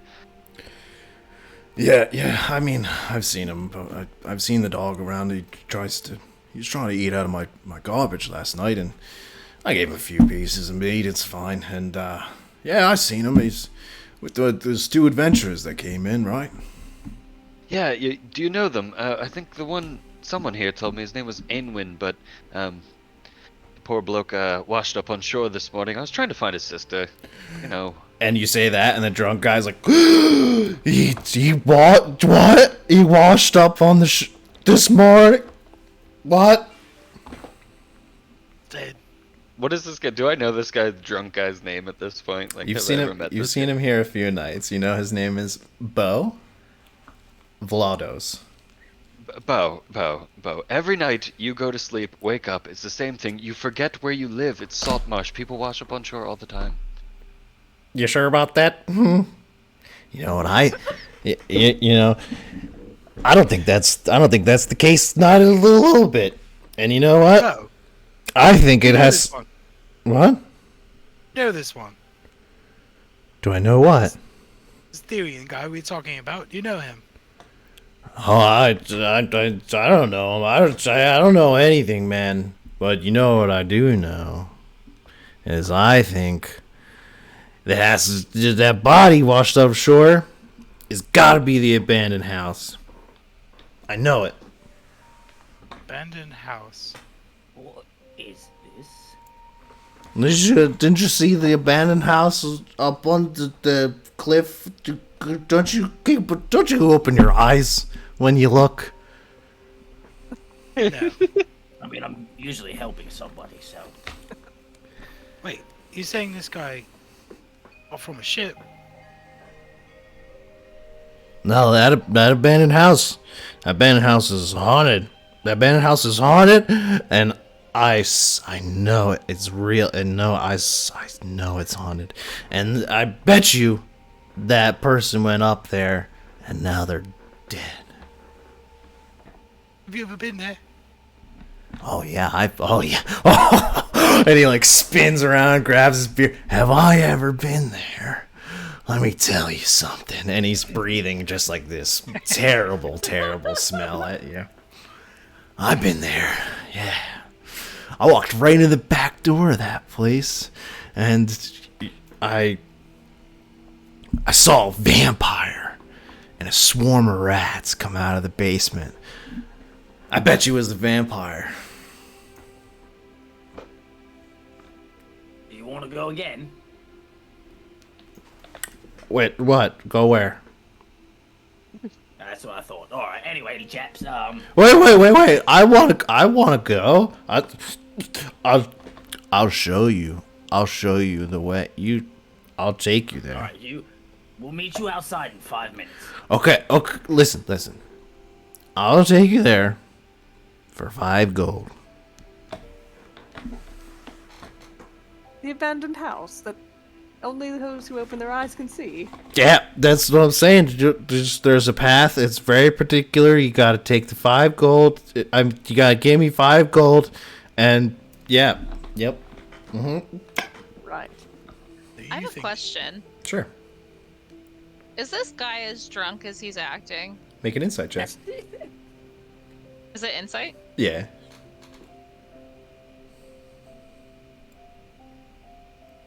Vampires. I mean, really. I saw it. 17. With a 17, he is very, very drunk right now. There is no hiding how drunk he is. However, as he's speaking, you're getting a lot of the vibe of like a drunk person telling a story. So, like, you know, he's putting everything into it, and as he's telling the story, you see Kreb behind the bar, kind of like, oh god, like he's heard it before, and now you guys are like the first people that he's been able to tell this story to in a long time. Try to get us 5 minutes and get this man out the door for 5 minutes, and he's just like, "What? No, come on now." Okay, so the bartender has heard the story before, but this just happened yesterday, right? That he said he saw the people Aenwyn go up to the abandoned house? No, he himself has been to the abandoned house like weeks ago.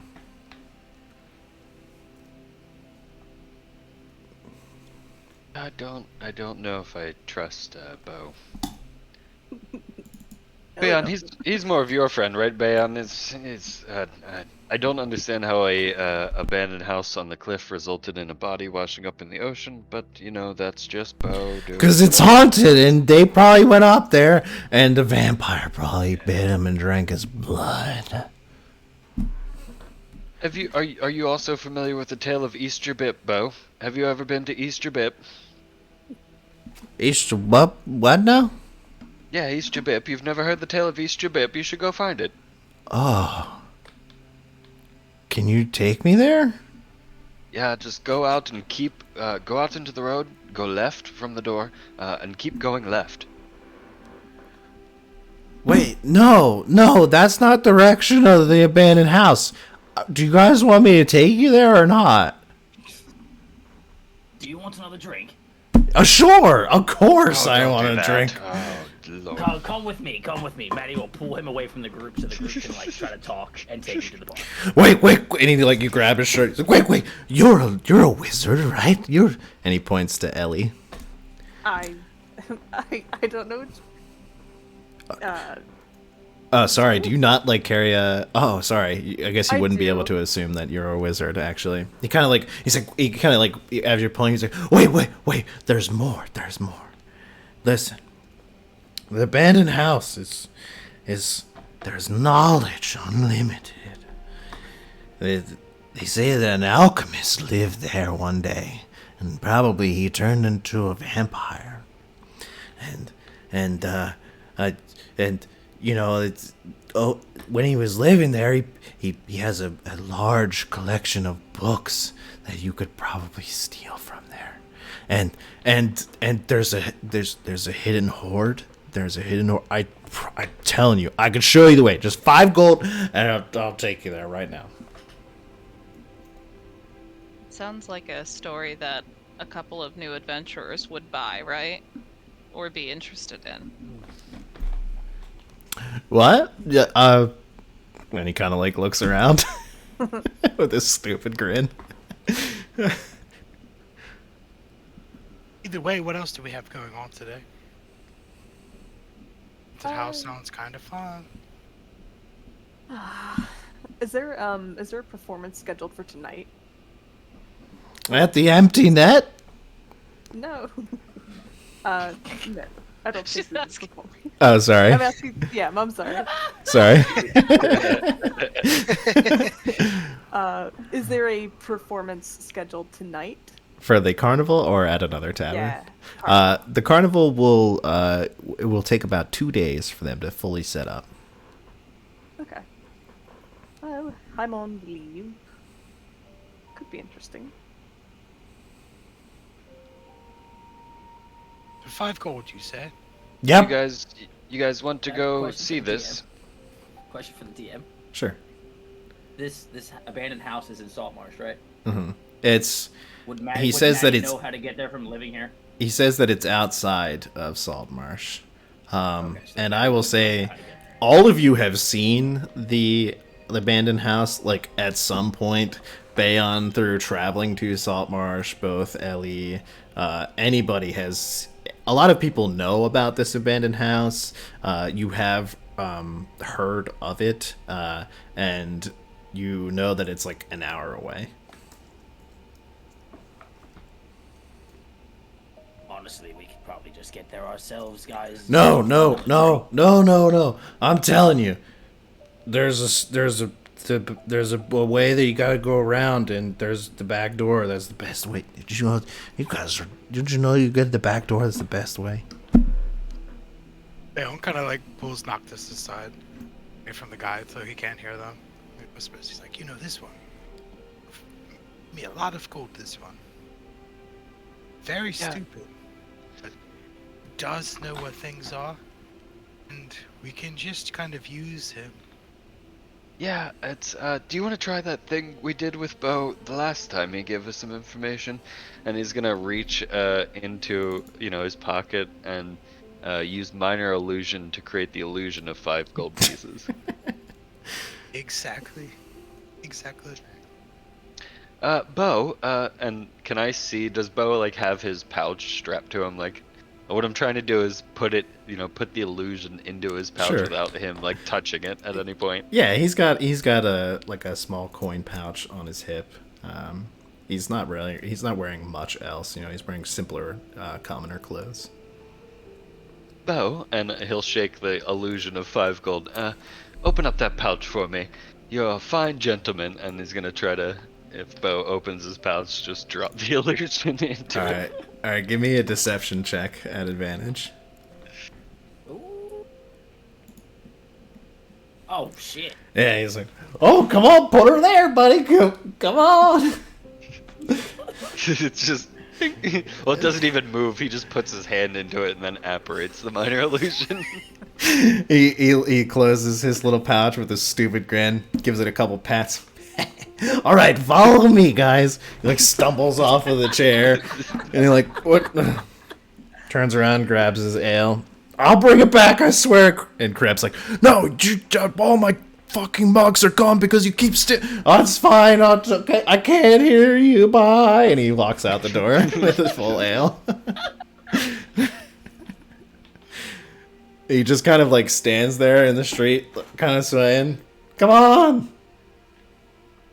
Balin's right behind him. I'm here, friend. Just give my friends a second. I think they have to pay up. That's a good. Oh, sorry. Yep. Maddie gives a little whistle and calls for Skippy. Come on, Skippy. And Skippy happily kind of trots. He's just this huge dog. All these like folds and skin. Just. It seems like a little bit happier now. So, you all exit the empty net, following some drunk named Bo. And we'll take a little quick bio break for everybody before 10:30, and we'll return on the road to the abandoned house. So Dun, dun, dun, dun. give it Let's a. go. We'll give it Going about drunks. 10. We'll give it about 10 minutes. Return at 9:25. But yeah. So. Alright, I'll be back in a second. Thank you. I will. Before I go on bio break, I gotta turn to chat, and before we started, let's go through. We got Court, we got Brat, OD, we got Astral Hellbender. Thank you all so much for following. I hope that you all are enjoying this story so far. A little bit of an introduction, following a drunk. Hearing clues about an abandoned house.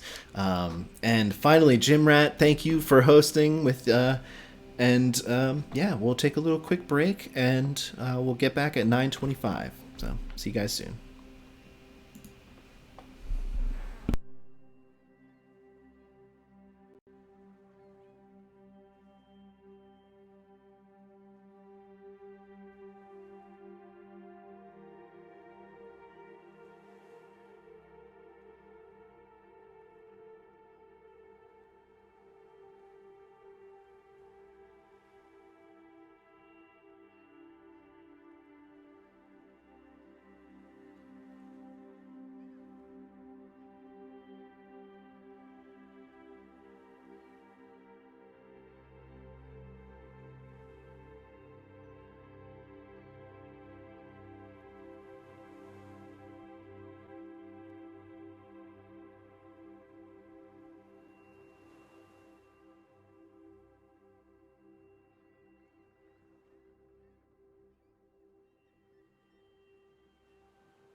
Mic check. Alright.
like how we're just following a drunk. We're just like, oh well, we buried a body in the sand. Let's just follow this town drunk.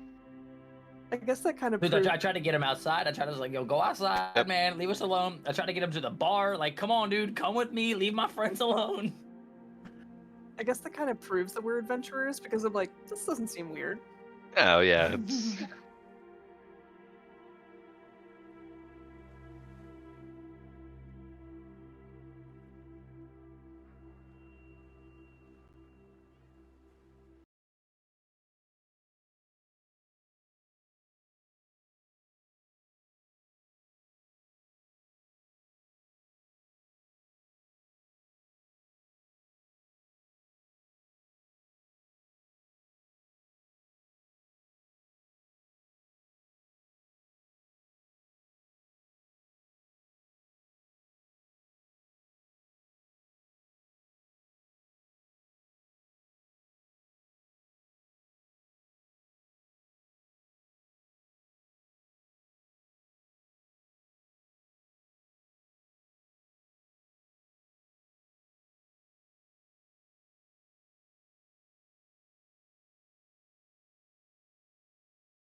Okay.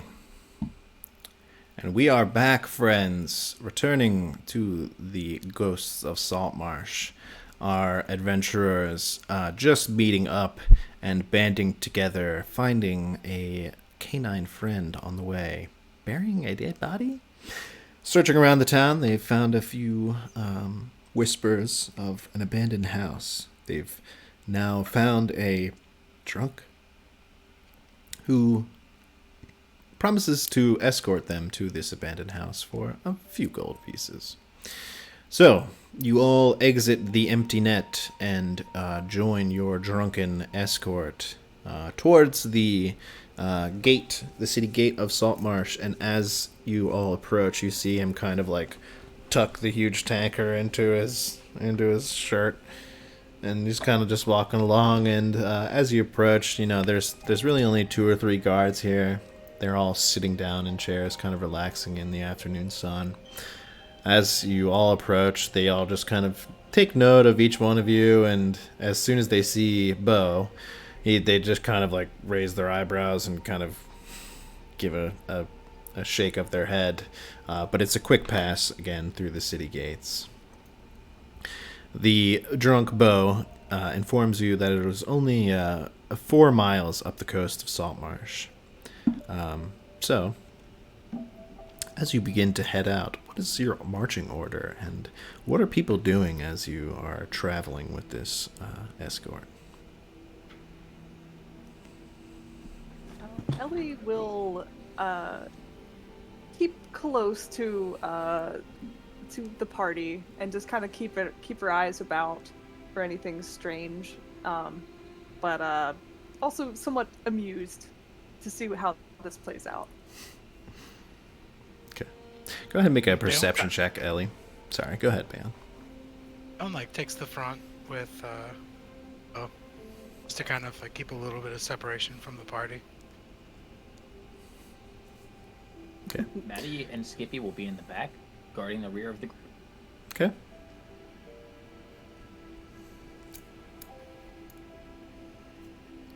So, with your perception check, really, I mean, the smell of this guy, you're walking downwind of him, like you keep trying to look out into the sea and something's just distracting you, but you look out to the sea to find calm waters.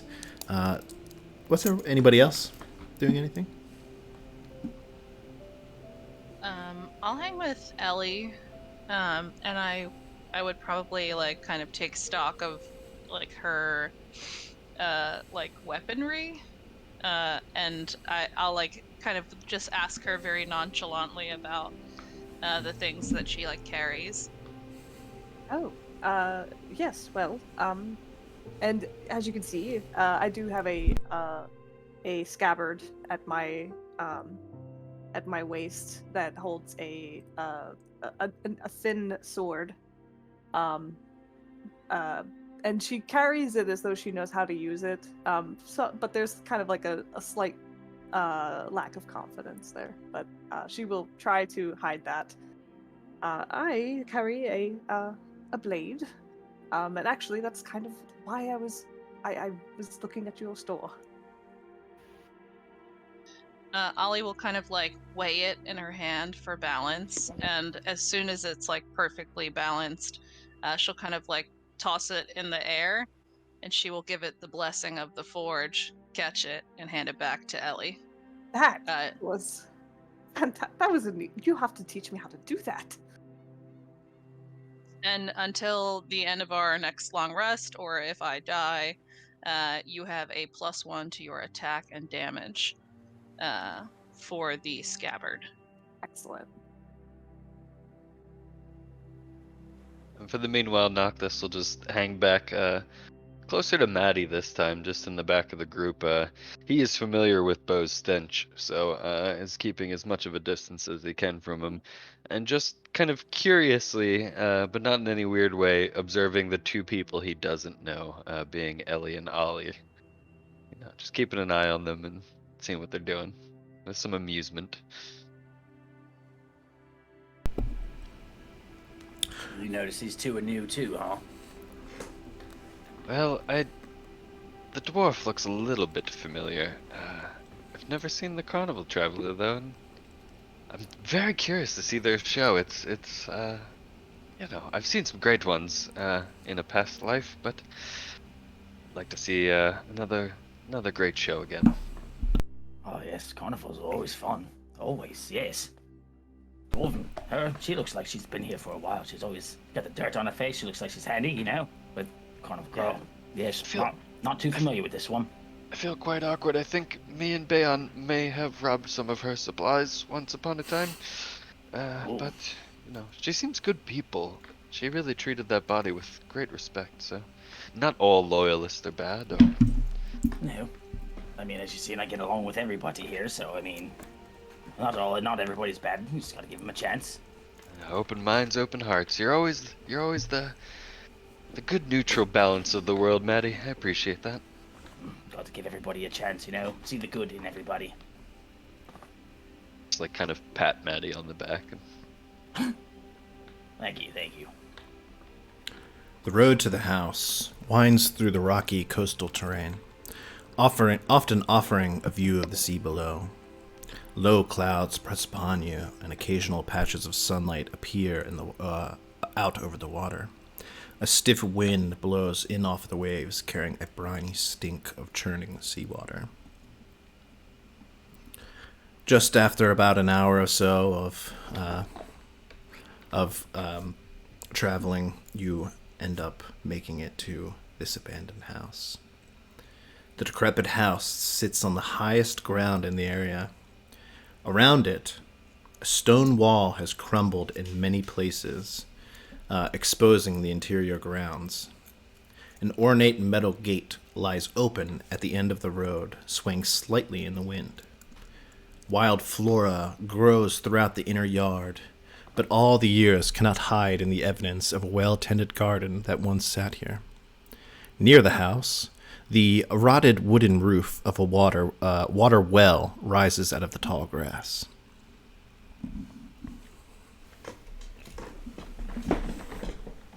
It looks positively creepy.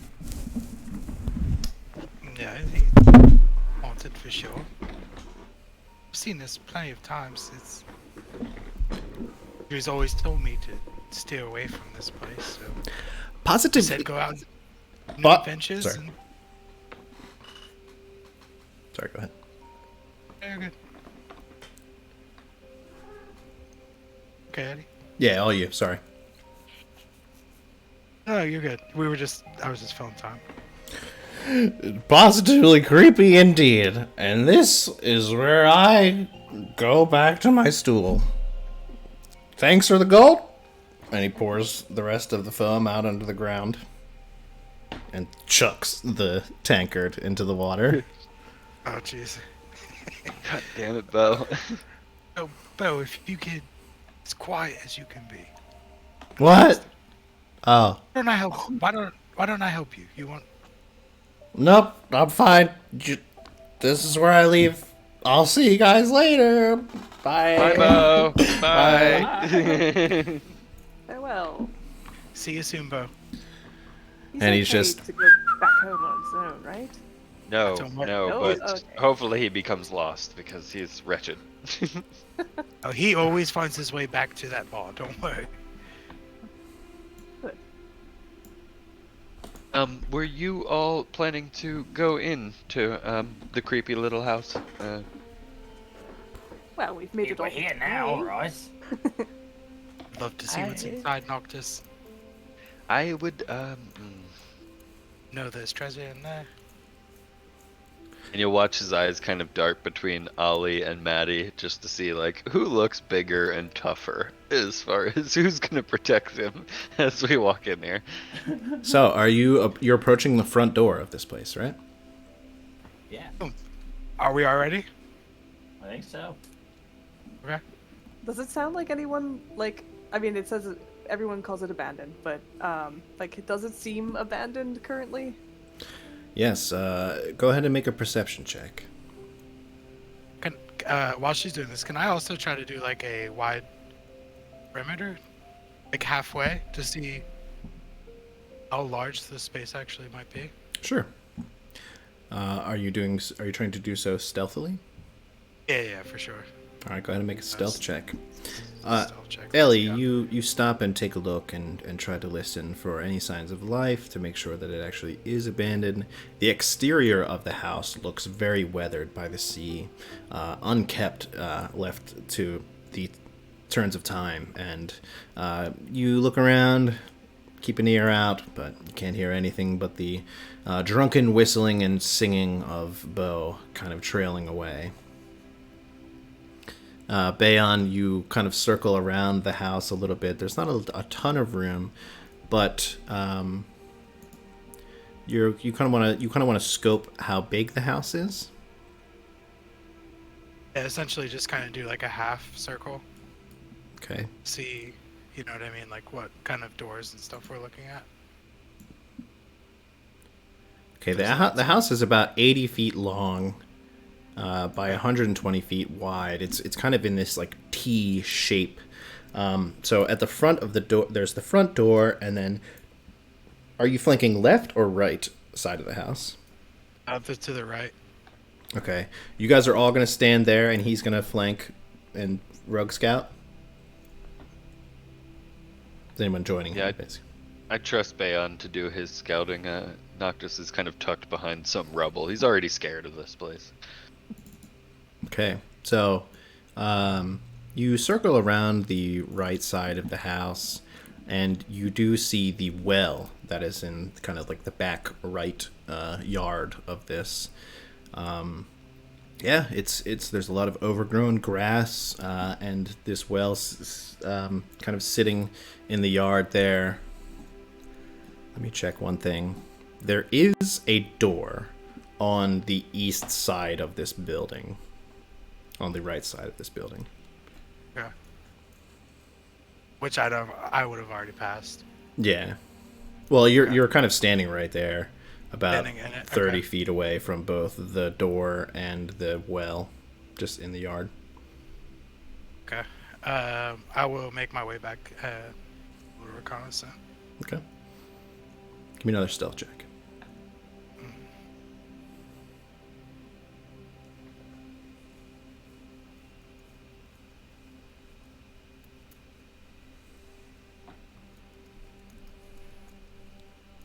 $21. Yeah. You guys are kind of waiting at the front door, and you don't even hear or see Bayon coming back to the area. I will actually sneak up. I'll sneak up on Ellie. Just like show up right by the side of her. Just like, okay, so here's what happened. Found a well out back. There's a door to the east in the back, towards about 30 feet from each other. House seems empty.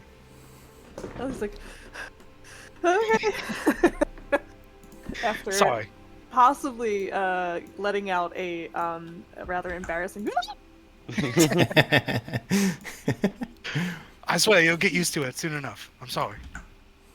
Okay. Oh, what do we think? Should we go back the way I came from? The well seems interesting.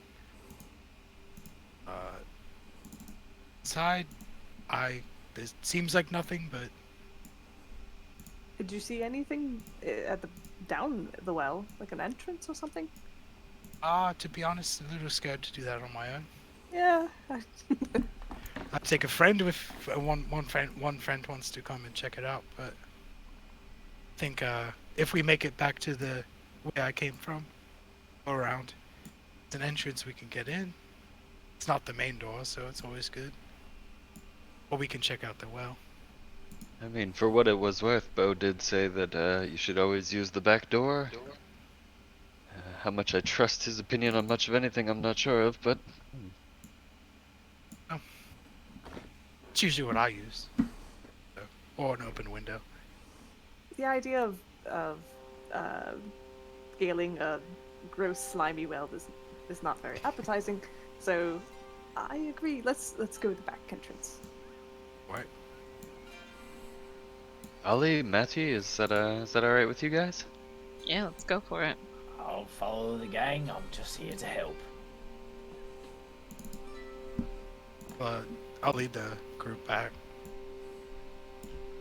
Matty will look down at Skippy. Okay, yeah, he's going to kind of like lower a little bit, kind of catching a cue. You can assume that with an adventurer owner, he's probably done this before. Can everybody see their tokens? Can everybody move their tokens? Yes. Yep. Yep. Okay.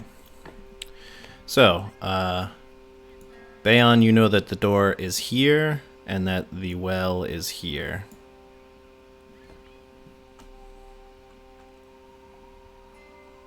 Okay. Yeah, I will. Wait. I can't move my character. Okay, give me 1 second.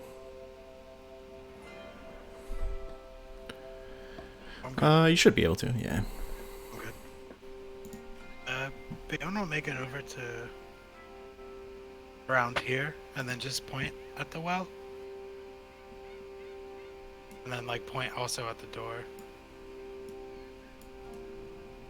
Sorry, I'm having trouble with this map here.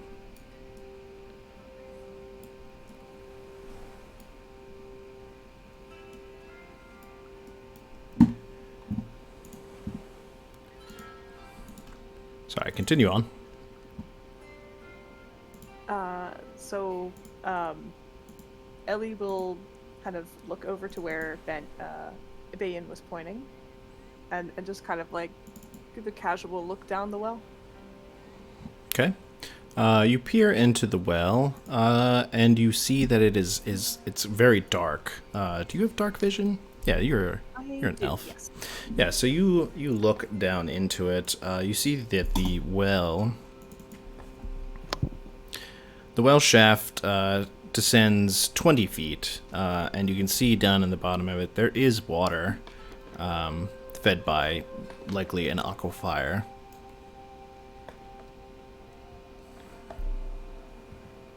I'll just mention that to Bayan. It's like, I don't think it doesn't look like there's an entrance down there. It looks all right. And as Ellie turns back around to inform the group of what she has seen, from behind her you see two green snakes pop their head up over the well. Everyone roll initiative. Ah, God. shit. Hey! Sorry, Allie. It looks fine, guys. Yeah. Whoopsie. I should have saved that 22 initiative score. Oh, God, I got a 4. I pressed Oh, twice. I'm good sorry. It's all good. I will probably ask you guys if that's okay. That's fine. Shoot. I can also add mine because I'm a gamer.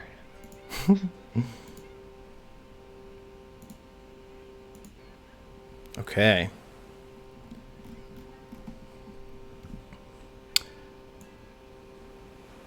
Matty, what'd you get? 4. And Matty, can you can Google mastiff 5e, and that will give you the stat block for your dog. Ollie, what'd you get? I accidentally rolled twice. The first one was an 11. Okay. Bayon 16. and Skippy. Oh, stat. You can just use its dexterity score. So just do a +2 on a roll. Mm-hmm. And if you look it up on D&D Beyond, if you pull up Mastiff 5e on D&D Beyond, you can actually roll from the monster stat block. Oh.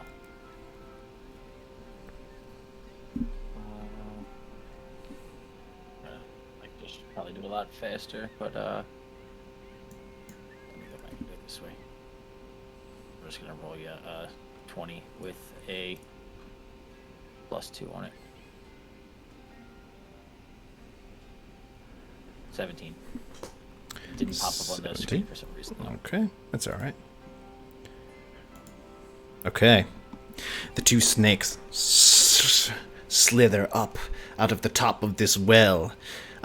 Skippy kind of lowers himself a few inches again, growling. It is Skippy's turn. What would you like to have him do? So don't really want to send him up too far. That he's got very low health.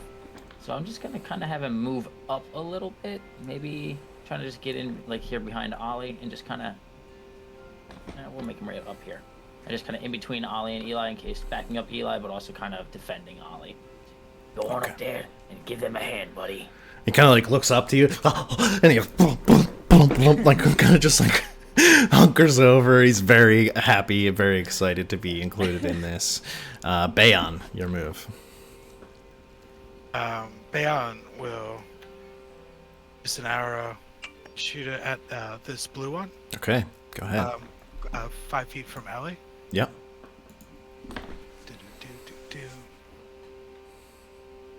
A 9. You loose an arrow, and it's both of the snakes kind of like form like a DNA kind of helix, and the arrow goes straight in between them. Alright, I'll take my movement and go back here. Okay. All right. The first poisonous snake is going to slither out, kind of dodging the arrow, and it will try to bite Ellie.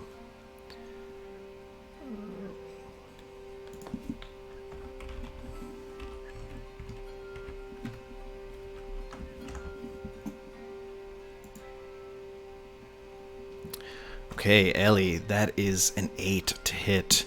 It strikes forward, trying to hit you, and it cannot make an attack. The second red one will slither forward, and it will try to attack Ali this time. Ali, that is going to be a 21 to hit. Ali, you will take... Oh, sorry, go ahead. I said I would say so. The snake lunges forward and bites down on you, dealing 8 piercing damage. First of all, how dare you? Yeah, first of all. Ali, your move.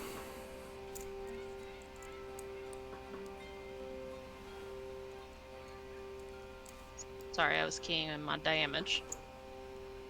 I will... It hit... Okay, yeah. So I'm melee with it. I'm just gonna hit it with the warhammer. Okay. No. A 21. Or also a 21 to hit. That and it definitely is hits. two-handed. Nice. Ali, tell us what it looks like as you squash this snake. After it like bites her, she'll just kind of like rip it off her arm and throw it on the ground, and then just like twirl her warhammer and smack it down. Hell yeah. It is just like snake blood, like hitting me. It is a satisfying squish, definitely sending a spray of snake blood at Ali. Anything else? Sorry. It's fine. Nope. That will be all for me. All right, Ellie. Well, there's still a snake behind me. After the initial, gross. She'll kind of hastily unsheath her sword. And so that's one action, I believe. Unsheathing your sword will just be a free action. Be interact. Okay. Yeah. Awesome. And I'll just instinctively like mind sliver this remaining snake. Okay. Do I need to make a save? Let's see. It is. I don't think so. It says you drive a disorienting spike of psychic energy into the mind of the creature you see within range. I'm sorry. Intelligence saving throw. Okay. Intelligence. It's a snake. It got a 6. Ooh. So I believe that saves. Or no, I'm sorry. It was 6 against my my save DC, so 13. Okay, yeah, it definitely fails. All right. So I clicked, and I think it takes 2 psychic damage. Okay, it takes 2 psychic damage, kind of coiling back in a sharp movement from your magical mind spike. And do I have to reduce the next attack or something? Let's see. And subtract 1d4 from the next saving throw it makes before the end of my next turn. Cool. Okay. Anything else for you, Ellie? No, I'll stay where I am. I'm just kind of glaring at this thing. Okay. Matty, your move. I think okay, I'm not muted. Good. I think Maddie will kind of just. Now, how far? Oh, how far am I? Not that far, right? Yeah, he'll just move right up over there, right next to it, Okay. and give it a little smacky smack with his mace. Nice. 23 to hit 23 hits. for 6 damage. Tell us what it looks like. Kind of chuckles at Ollie. That was funny. Hi, I do that too. Smack. And the Everybody's second gotta have a little fun, you know. the second snake is crushed under the heavy mace of Matty's weapon, and thus bringing you out of combat. Ellie will immediately prestidigitation the snake blood off of her clothes. Bayon will come up to Ellie and just be like, "Oh, we don't know each other too well, but generally, if I say you should check that out, probably not." Oh, well. Sorry. Learned. Sorry. I usually leave that for it's okay. I just thought it was hazing. Oh, we know. Little light snake blood. Maddie will walk over to Ollie. Are you injured? And she'll just kind of put her cigar in her mouth and light it with her bloody snake bitten hand. Yes. Only a little. I can fix that if you'd like. Sure, that sounds great. I'm pretty good at fixing metal, but not so much myself. Well, I'm here for that, and how much damage did you take? 6 or 8 or something like that, right? Yeah, 8. I will heal you for 5. Thank you.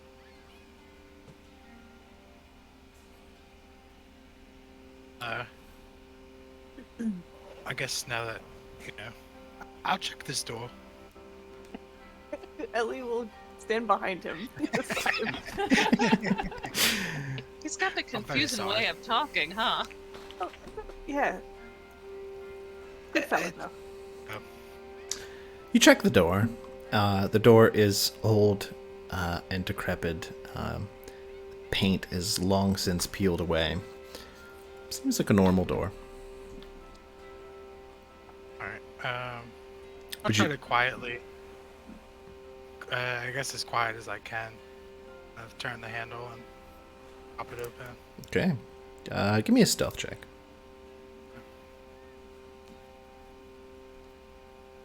Yeah. 27. Ooh, nat 20. Let's You've go. done this plenty of times. You kind of lift it up a little bit and kind of just slowly and silently open the door. And you hear no sounds from this old door. Only the sound of the waves and the sea breeze behind you. The door opens. And you find a hallway. Can you see into this hallway, right? If I step in,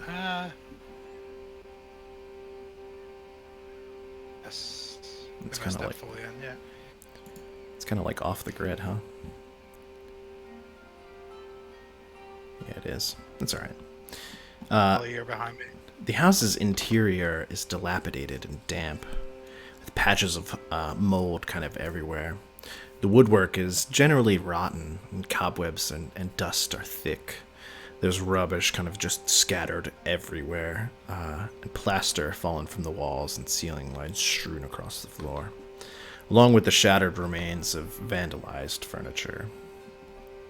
You enter to find a hallway with 3 doors and a main entryway down south.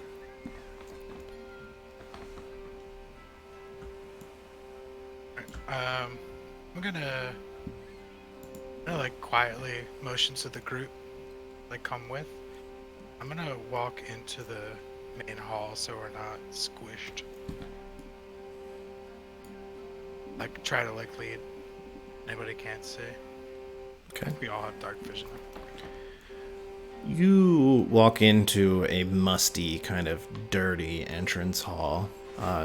To your left now, if you're facing north, to your left, the corridor leads into a west wing of the house. The walls are bare and bits of smashed furniture lie upon the floor. Ahead of you, another corridor leads towards where you had just come from, the rear of the house. A staircase on the eastern wall climbs to the next story, reaching it at a balcony that overlooks the entrance hall along its north and west sides.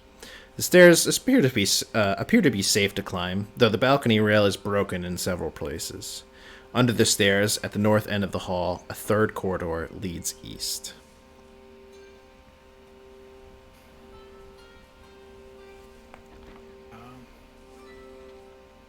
And Everybody here. I will go back. I'll go back to my friends. Sorry, I just wasn't moving my token. Oh, okay. Bayon, as you turn back to your friends, you hear something. It sounds like chains being drug onto the floor, across the floor. And these chains kind of rattle and scrape against old wooden floors, and you hear a Don't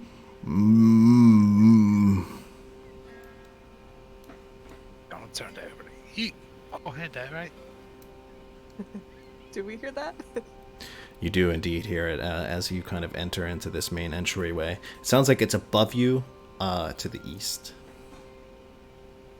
Can I use Divine Sense in this moment? Sure. Cast Divine Sense. Okay, so you cast your Divine Sense, looking for traces of... Can you remind me again? As an action, you can detect good and evil until the end of your next turn. You can sense anything affected by a hollow spell and know the location of any celestial fiend or undead within 60 feet. Isn't it say something about cover or something, right? 60 feet that is not behind cover, you can use this feature twice per long rest. Yeah, you take a moment to tap into your Divine Sense, and you catch no pings. Interesting. Was the voice like feminine? The like moan? Make an insight check.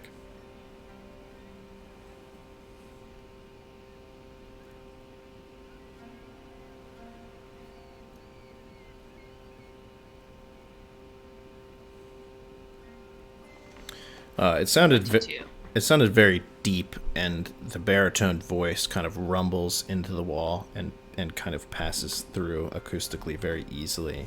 You could assume it's to be some kind of man or someone with a low voice.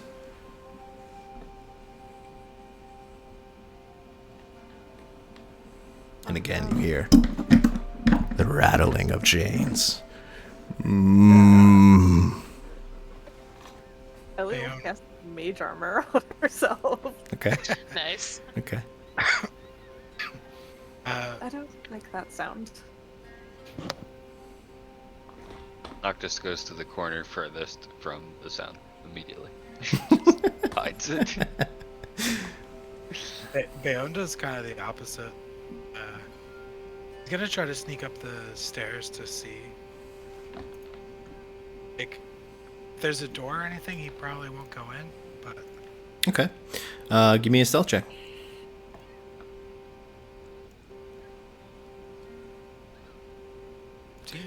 Yeah, you take your first few steps onto these stairs. No matter how stealthily you want to be, the stairs can show considerable wear, and they creak very ominously each step that you take.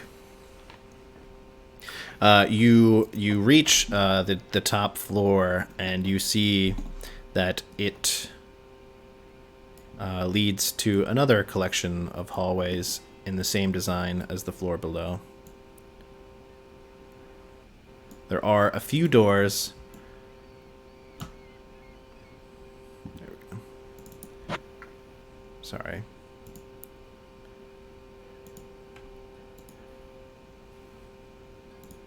There are 3 doors to your east, and there are 2 doors to your west. It seems that there is another corridor that leads north.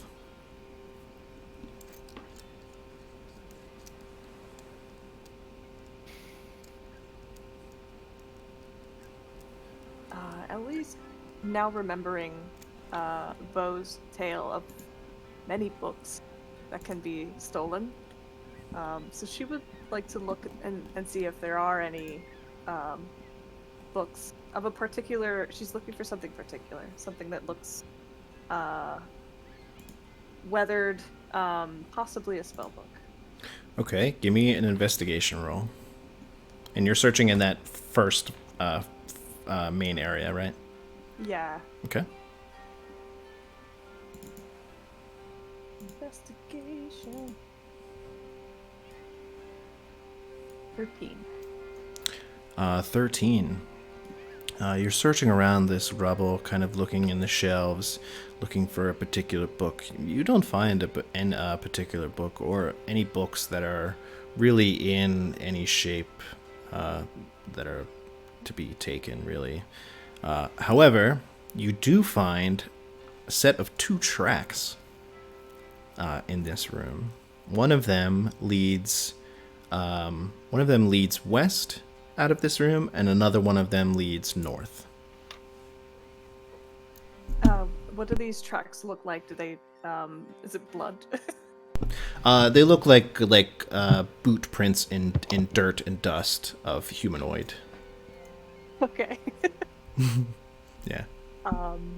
She'll, kind of quietly gesture to the boots that go to the west, to her friends. Say, we haven't been here very long. These don't look like they've been here very long either.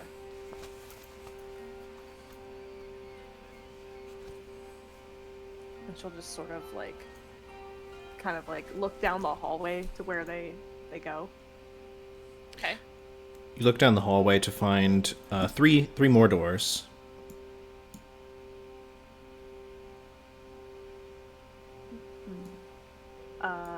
And I guess she'll just cautiously kind of tiptoe up the hallway. Okay. Go ahead and give me a stealth check. Yeah.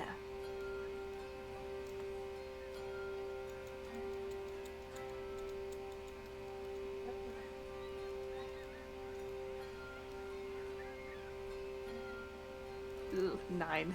Yeah. You're tiptoeing, and you end up kind of looking around. You end up kicking over one of the piles of rubbish, and an old mess kit can will kind of rattle to the ground. Shit. Sorry. Bayon, are you returning to the floor below?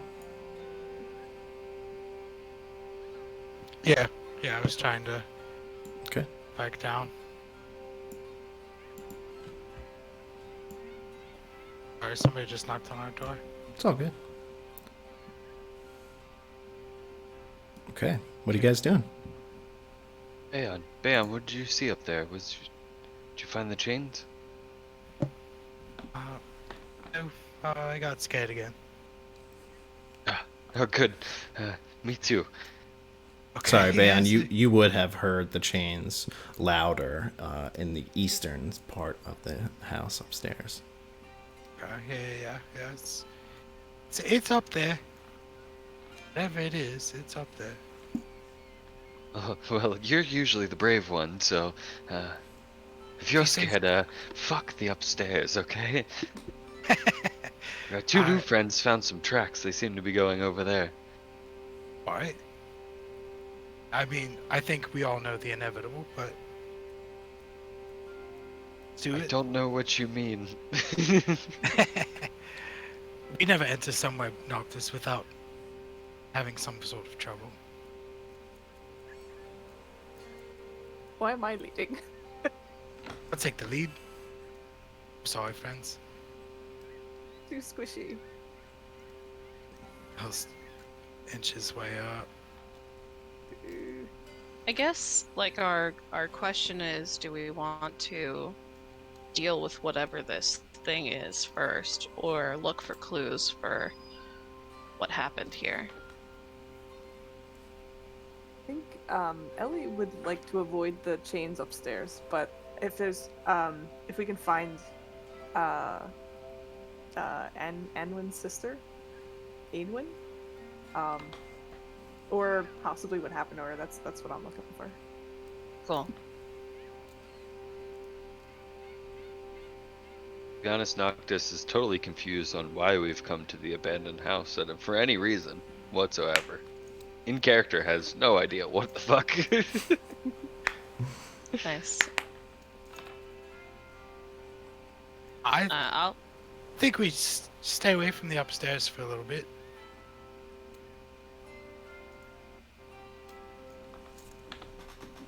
Can I look at whatever this pile is here? Sure, the door was closed. You can open the door and enter that room there. Sure.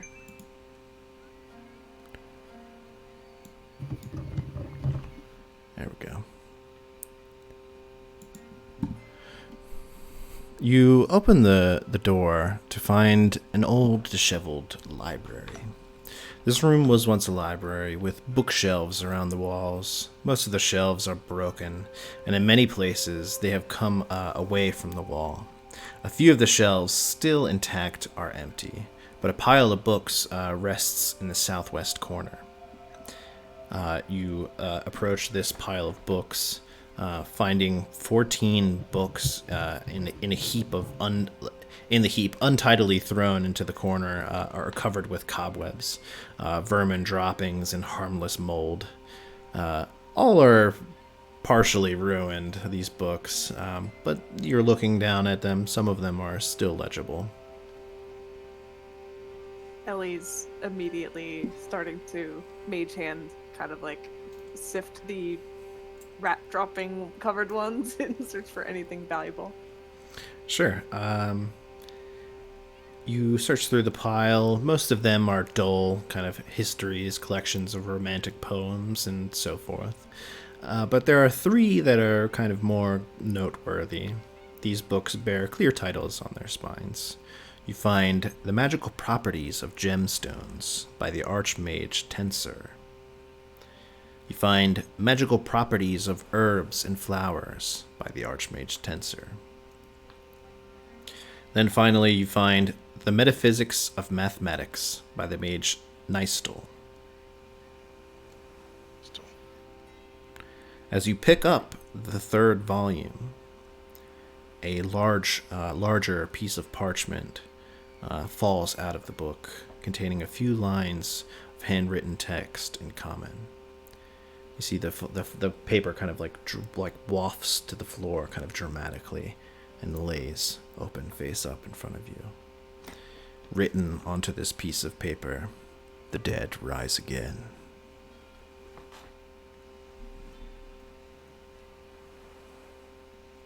Lee, what are you reading? This piece of paper fell out of one of these books.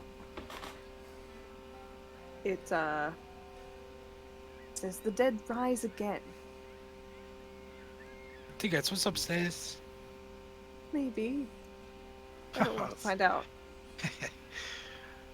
All right. Who wants to fight some dead? Oh God. Can we not? Just Ellie come on. will. Ellie will pocket the book of romantic poems Okay. for later. Nice. That one is kind of like a little busted up. You can still read it, and it's still intact, but you probably couldn't sell it for much. The other 3 books, however, that were listed, you could assume are worth around 7 gold pieces each. The trashiest of novels. Okay. Bayon will take a peek into this. Is the door here? Sure. Yeah, the door is open actually there. Yes. Okay. And you enter into an empty living area. You see a door in the north wall that leads to a small patio, and you can see the overgrown garden from there. The paving is cracked and overrun with weeds. Other than a pile of refuse in the southeast corner, this room is bare. When That's Noctis walks into this room, he uses minor illusion to create a small yellow bird sparrow, and he just starts holding it in his hands. Nice. Alright, nothing in here. Escape route if we need one. Any of windows and doors. Ollie will look at the yellow bird and she'll say, "A canary in the coal mine," and then keep walking. Noctis just kind of like smirks and laughs it off. Okay. This here. There was one more door where Ellie is standing. I don't know if you could see it or not, but Ellie will give the handle a little jiggle. yeah, it seems to be open. Or unlocked, I should say. Cautiously look inside. All right. You look inside and you find the remains of a study. This room was once a writing room or study. Against the wall, under the window, sits a large wooden writing desk, partially broken and riddled with damp rot. There are 3 drawers on each side of the desk and a large central drawer. The latter is closed, but the others are all open, and 2 of them have been broken open forcibly.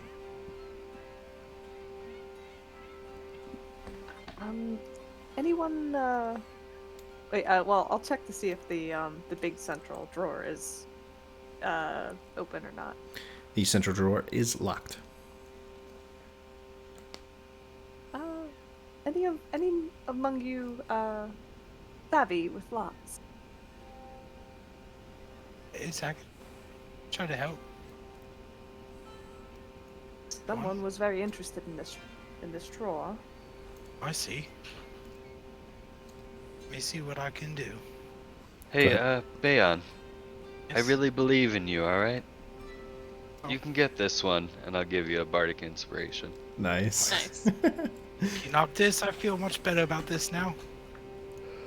All right, go ahead and make your thieves' tools check. Still check. I'm sorry, Eddie. This is the one thing I have a hard time with. It's all good. How do I? It's actually No, dexterity modifier plus your proficiency modifier if you're proficient with thieves' tools. Most of the time, if you picked expertise in it, you can just roll a sleight of hand, and that's fine. Okay, because I think it's the same thing. Sleight of hand is the same as my dex plus proficiency. Okay. And my bardic inspiration is a d6 if you roll garbage. See, yeah, let me roll that again. D6. Da, da, da.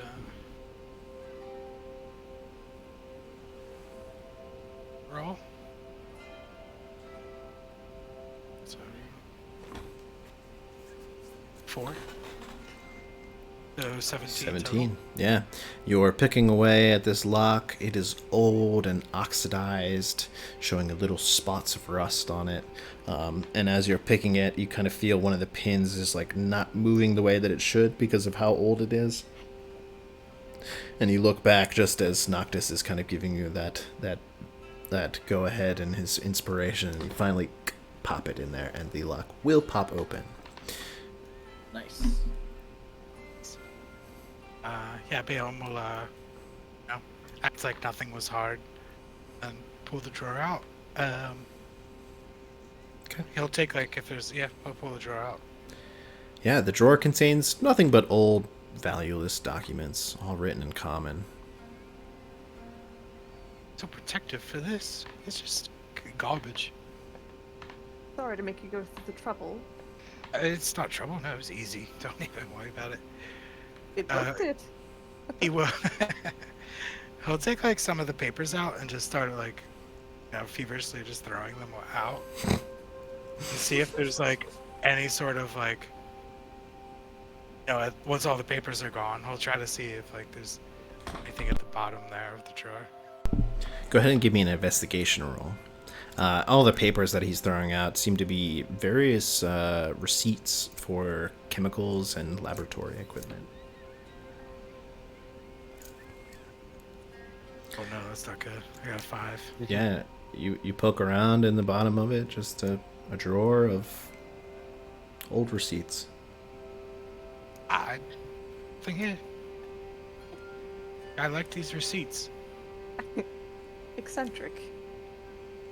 Texas, Ollie's baby. gonna start laying the receipts out and grouping items together and just getting to work of making sense of whatever this is. Yeah, they're very, very, very old. Give me an intelligence check. She's not that smart. Maddie and Skippy this whole time have just been guarding the hallway, just in case if anything comes through. Yeah, you're guarding Wait, the sorry, hallway. that was a save. It's okay.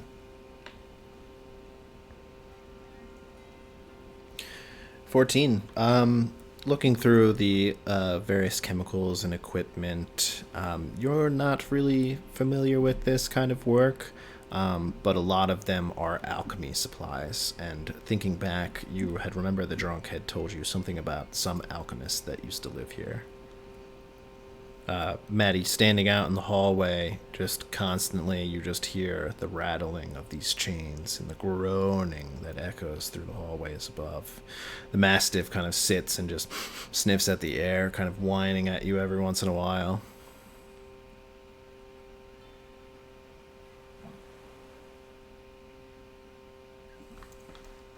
All right. Can I do one last thing with this drawer? Sure.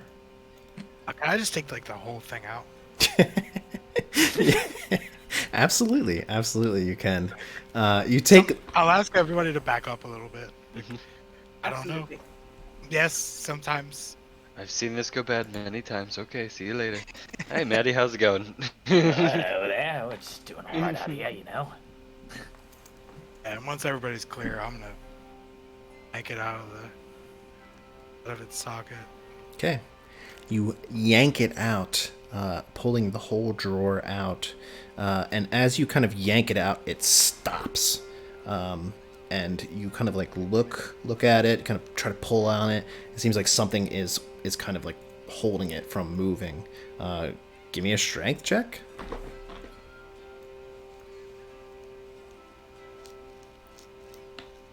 Yeah. 15? You It's pretty good. pull it out, and you see that there is kind of like this built-in bottom section of the drawer. And as you pull it out, the whole kind of vanity, this whole kind of desk, just crumbles as you kind of just like pull this drawer out. All of the wood kind of is just very old and splintered, and you pull this drawer out, and you hear clink, clink, clink, clink, clink, clink. 2 glass bottles fall to the floor and do not break. Oh my god. Ooh, wow. Sitting I at thought I your was feet dead. are 2 regular health potions. Oh, awesome. Remind me Nice. never to piss you off. Yeah. I have these healing potions though. Well, that was fruitful. Yes, I said Noctis have seen it before. Almost half side of me was blown off before. Oh God, no! Yeah. It grew back. Look, I'm fine. You look fantastic. Thank you. Yeah, he like, who be best? I'll hand one to Ellie and hold on to one myself. Thank you. Hopefully we won't need it, eh? Well, it's true. We'll need it though.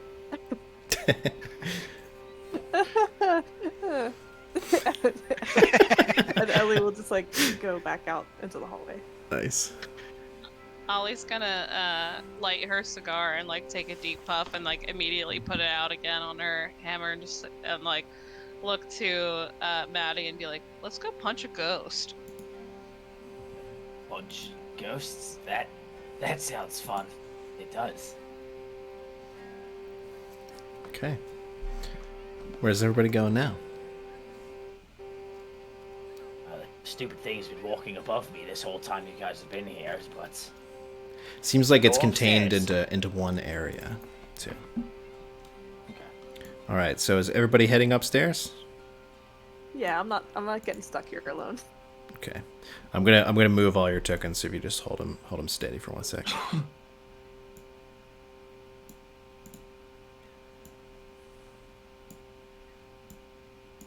Sorry. Hold on 1 second.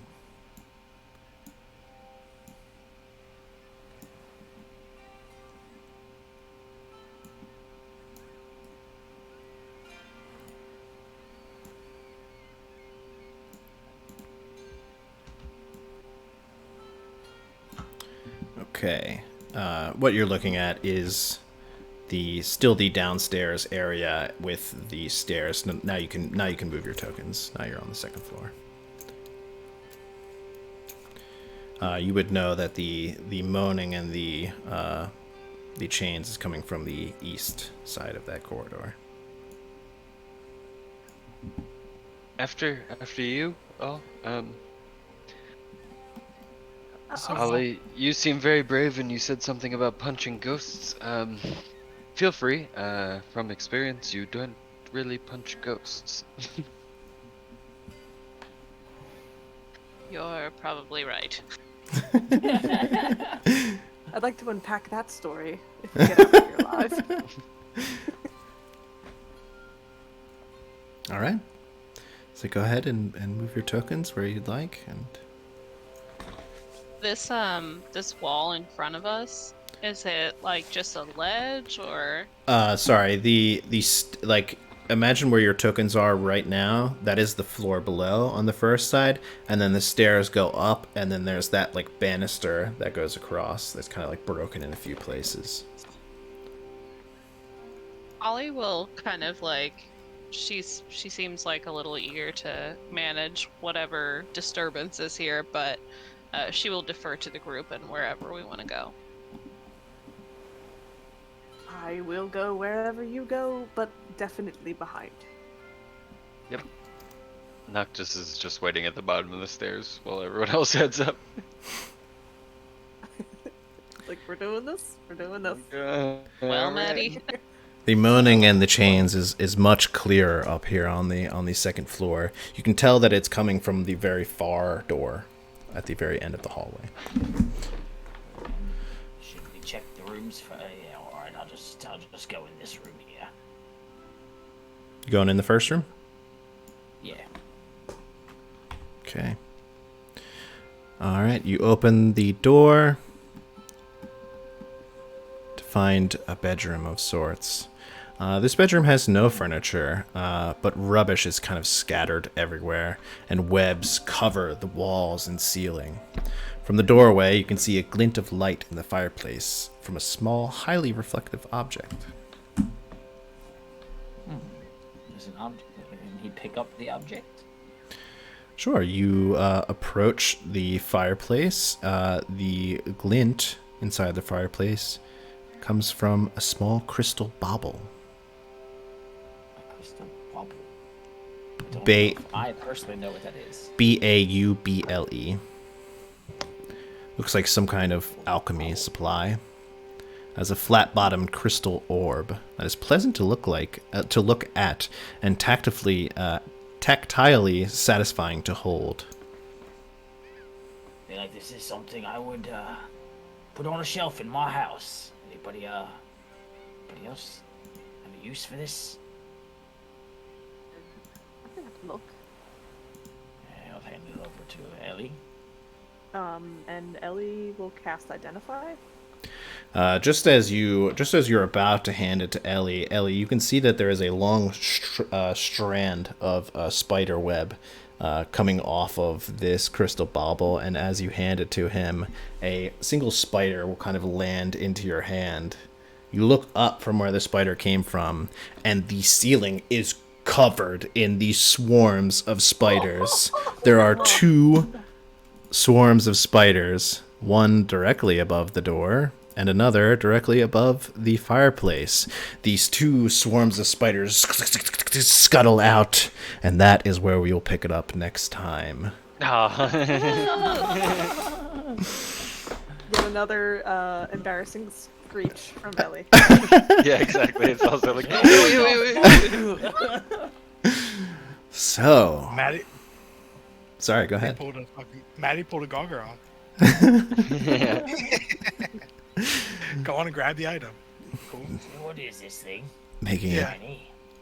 Making it to the second floor of the old abandoned alchemist's home. You are attacked by swarms of spiders. Thank you guys so much for playing. Yeah. Thank you, Eddie. Hey. So, Thank you. yeah, got some cool characters. Yeah, I love them, dude. I love them. It's gonna be a cool campaign. So, I think you all mesh together very well. But Was I expecting to befriend a dog in 10 minutes? No. We buried a body in 10 minutes. Yeah, right. you guys buried the body in 10 minutes, and then walked straight to the guards. Ellie, like almost tried to say like, "Hey, maybe we should tell somebody about this." Well, that's like a thing that like. So I didn't get to it in my story, but like Bayonne wears like a lot of chains. Nice. And most of his chains are taken from people that he's either like killed or like stolen from, aka guards usually, because it's his like prized possessions. Wow. So yeah. Nope, I'm not going in there. And so when I found out they were guards, I was like, yeah, no, I'm good. Well, my friends, thank you so much for playing. Twitch, thank you so much for joining us on this adventure, this first session of the Ghosts of Saltmarsh. Will they survive Death House 2.0? They got the potions. So a good luck to them. I think what we can do now is take this party to somebody else. Loki, can you help me raid somebody? Let me see if I can do it for you. I might be able to do it for you. Put in the command for you. Okay. You can do /raid. Yeah, I can't do those, so you have to do it. So yeah, /raid, and then whoever you want to do. Okay. From your community, Vex is on. I don't really see anybody else, so yeah, we can raid her or something. There you go. Go for it. Playing Call of Duty. Yeah, she's playing some COD. So we'll change up the vibes a little bit. Go watch some COD. Thank you guys so much for hanging out again every other Saturday. So today, the 26th, 2 weeks from now, we will pick up on session 2 to fight these spiders. So thank you all for joining. And Alright. take care. Have a great weekend. See ya. So. Yeah.